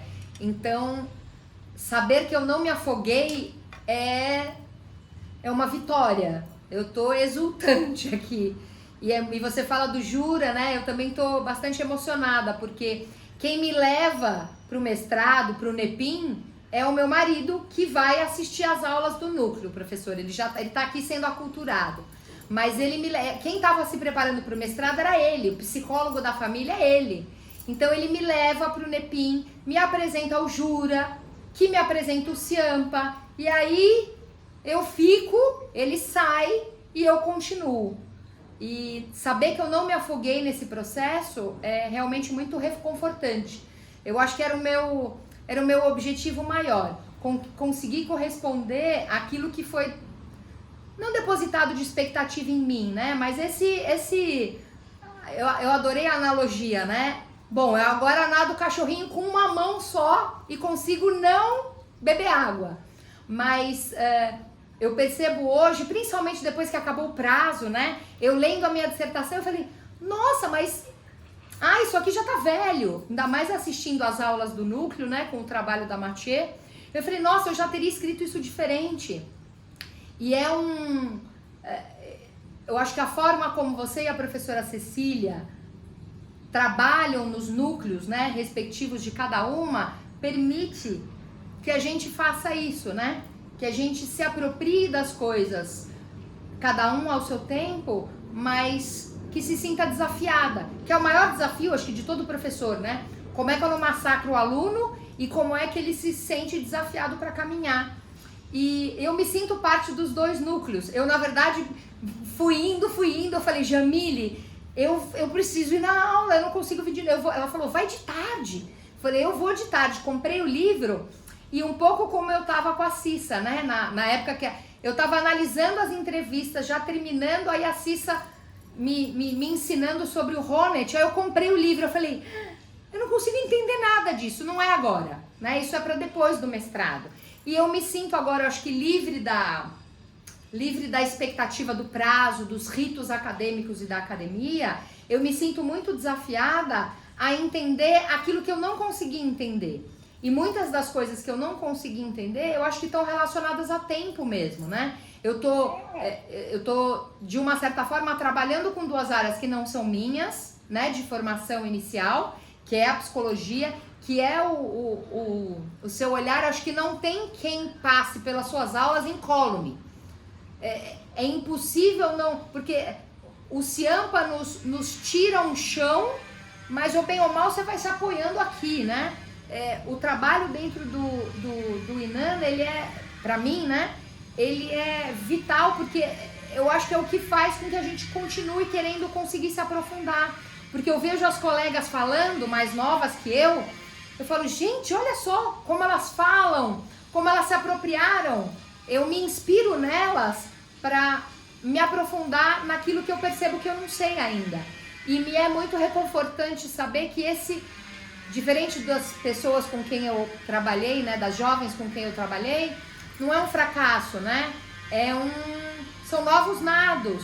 E eu, aos 51 anos, não tenho, né, nem a pretensão, acho que porque não dá mais tempo, de saber tudo. Eu acho que eu nunca tive. Mas saber que eu tenho essa abertura agora me deixa muito, acho que muito contente, né? De perceber que eu, aos 51 anos, posso continuar no curso, né? Posso continuar trabalhando e estudando. Porque eu olho para as meninas mais novas e falo, nossa, que legal. Elas vão ficar aqui, eu preciso ir para casa, porque eu tenho trabalho, porque eu tenho, né, filho, porque eu tenho família. Como é que faz, né? E vejo elas falando e eu acho que eu me contamino por elas. Mas uma coisa sou eu me contaminar por elas, outra coisa é eu escutar de vocês que eu posso perseguir estudando. É como se fosse a Sofia, né, que precisa escutar dos mais velhos. Vai lá, vai agora aí, sem boia, pula aí. E caso afogue, né, a gente tira a água da piscina, faz uma outra coisa aqui. Então eu acho que eu encerro agradecendo, né? Eu acho que eu tive a sorte de certa forma, o João também, né, na minha vida fora mestrado, vocês foram 3 professores muito especiais. Vocês foram meus professores, além do papel que vocês desempenham na academia. Vocês olharam para mim como alguém capaz e em momento nenhum passaram a mão na minha cabeça. Eu sou muito grata, muito obrigada.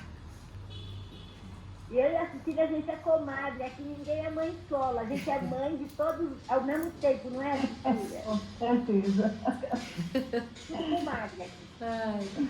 E o Jura, né, que tá escondidinho aí atrás das letrinhas do nome dele, mas foi com você, né, Jura? Foi você que ficou lá. Escreve aí o que você acha. O Jura é desse, fica lá cutucando igual demônio.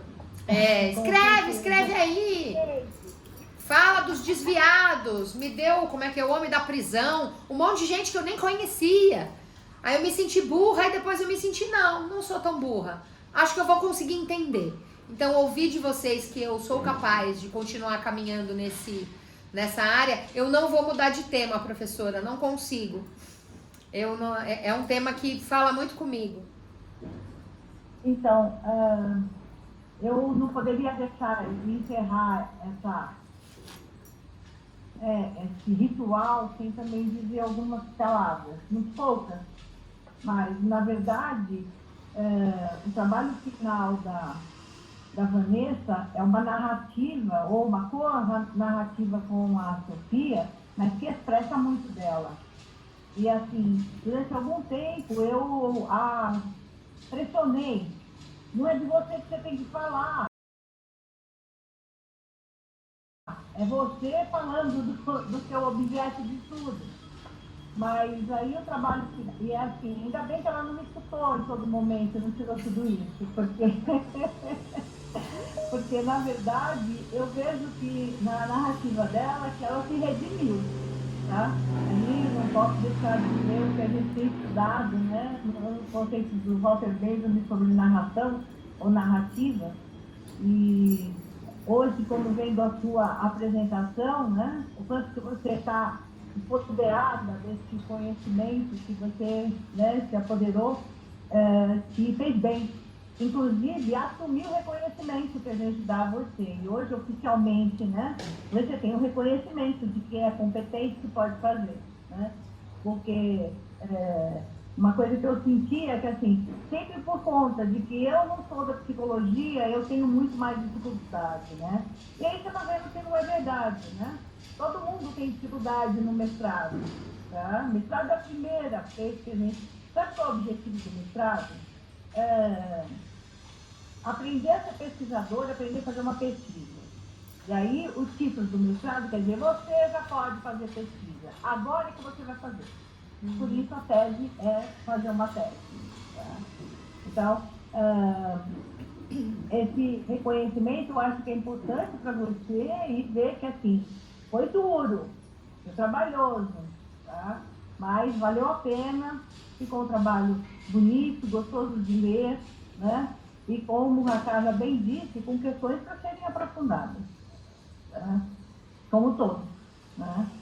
Então, eu fico muito emotiva, óbvio que esses dias a gente está muito emotiva, não tem jeito, né? Mas fico pensando o tempo todo o quanto que é importante, né? Quando o mestrando tem essa liberdade de poder dizer aquilo que ele quer, dizer o que ele quer, e quanto que a gente tem que estar cutucando e dizendo, tem que fazer isso, tem que fazer aquilo, né? E nessa empreitada, agradeço muito a colaboração da Carla, né? E aí, como ela falou, somos comadres, do João, né? O exame de qualificação acho que foi muito importante para esse salto qualitativo da Vanessa, realmente, né? Quando terminou o exame, ela falou assim, eu não vou conseguir fazer tudo isso, não vai. Olha lá, você gravou, veja o que eles falaram, vai dar conta assim. Né? E agradeço muito o Jura que sempre esteve aí, né? Colaborando pro processo da Vanessa, tá? Cissa, se você me permitir, né, o Ciampa está presente, se você me permitir, é bem curtinho, você já ouviu, eu queria ler o poema que eu pude partilhar no dia que a gente fez a homenagem para ele. Talvez para quem ainda não conheça a teoria dele, tenha vontade de conhecer a história do Severino e da Severina. Vocês me permitem? Ele é bem curtinho. Fala.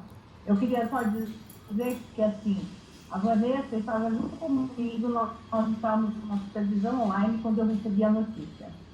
E aí eu nem sei como, se tive delicadeza ou não para dizer para ela o que estava acontecendo, né?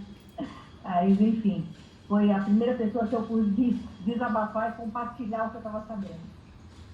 Agradeço a você, Vanessa. Agradeço você, Cissa. O poema vai para o Ciampa, mas vai para todos aqueles que um dia acreditaram que a gente consegue sim fazer teoria rimando com poesia sobre o nosso mundo, sobre a nossa gente. E a gente consegue sim, junto, sem ser piegas e sem ser brega, mudar aquilo que não tá bom, mesmo que seja em fragmento. Então o nome do poema se chama Um Poema Sem Fim. Ciampa, você nos ensinou que não nascemos humanos, mas que juntos podemos nos tornar um. Você nos ensinou que identidade é metamorfose, é política, e que estudá-la só faz sentido se for dessa maneira. Você nos ensinou que a emancipação deveria estar no horizonte de todo cidadão. Mas você não nos ensinou que um dia não estaria mais aqui, para ver o que nós fizemos com as suas lições. Mas olhando com atenção, você deixou muitas agulhas e linhas para seguirmos na sua ausência física. Nos mostrou que poesia rima sim com teoria e que a ação é a mãe da emancipação. Que identidade dá samba com solidariedade, mas é preciso querer dançar. E para quem pensa que poema precisa ter fim, esse aqui continua dentro de você e de mim. Obrigada. Ai, que lindo! Muito lindo. Muito lindo, Vanessa. Ele tá dentro da gente, né? Pode parecer coisa brega, mas não tem problema. Ele tá dentro da gente e ele segue em cada dissertação, em cada desafio, em cada orientação, né, Cissa? E a gente tava junta na hora que ele foi. Então, você vai seguir comigo. E a professora Carla, que mais uma vez reforçou o convite, eu já tô lá dentro do Inana, então eu agora vou trazer, né, as outras que ainda não conseguiram vir à tona. Obrigada.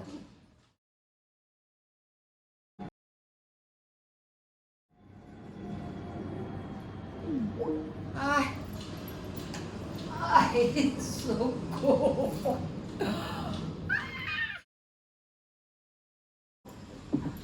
Olá, Vanessa, tudo bem? Tudo bem, tava aqui brigando com a cachorra pra ver quem ia comer todos os biscoitinhos que eu deixei aqui. Eu vou... É a bola, né, João, que você conhece. Tava eu e ela aqui na disputa. Pois é, cara. Nós tivemos muita dificuldade, Vanessa, você viu quanto tempo a gente demorou para ver se você ia ser aprovado ou não. E a gente, unanimidade, decidimos que você está aprovadíssimo. Eu tô me sentindo uma menina na escola. Então eu vou ler como está sendo online, né, via remoto. A gente tem que ler a ata, vou ler a ata toda e aí os professores dizem sobre a aprovação dele. A ata de defesa de dissertação de mestrado da aluna Vanessa da Costa Meirelles.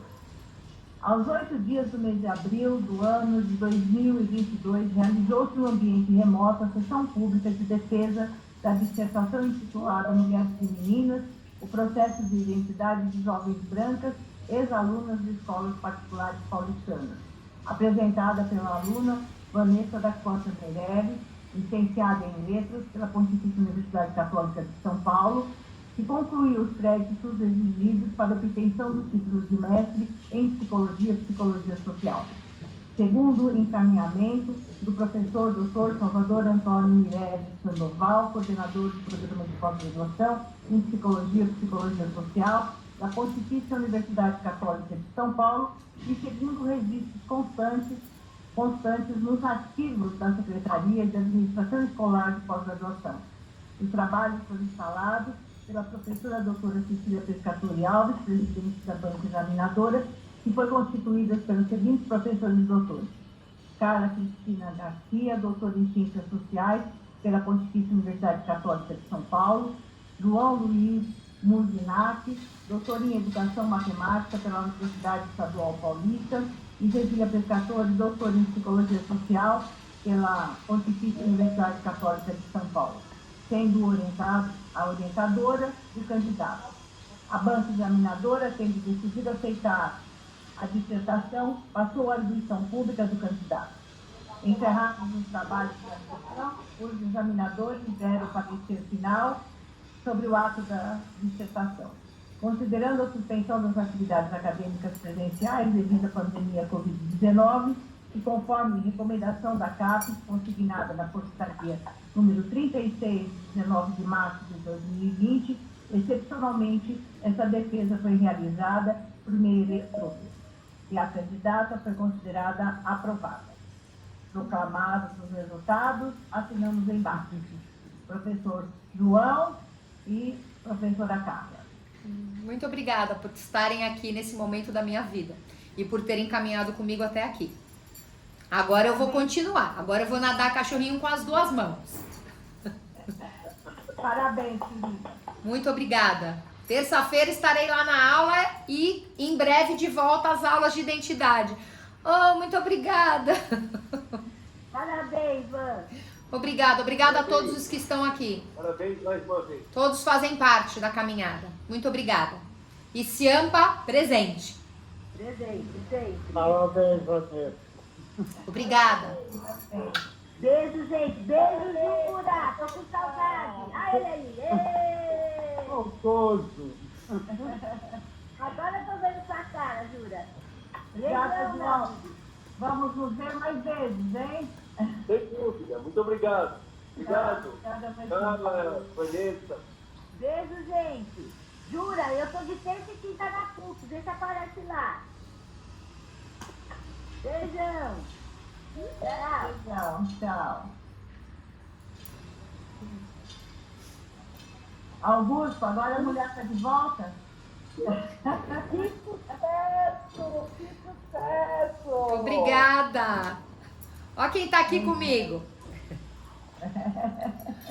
Muito obrigada. Obrigada a todos. Obrigada, Cissa. Agora volta a mulher que tem que começar a estudar para o doutorado. O senhor me falava que assim, parar no mestrado é morrer na praia. Por isso que todo mundo cobra quando a gente acaba o mestrado. Só que vai devagar com essa cobrança. Não se minério. Passam, aí você não se sinta cobrada. É com tranquilidade.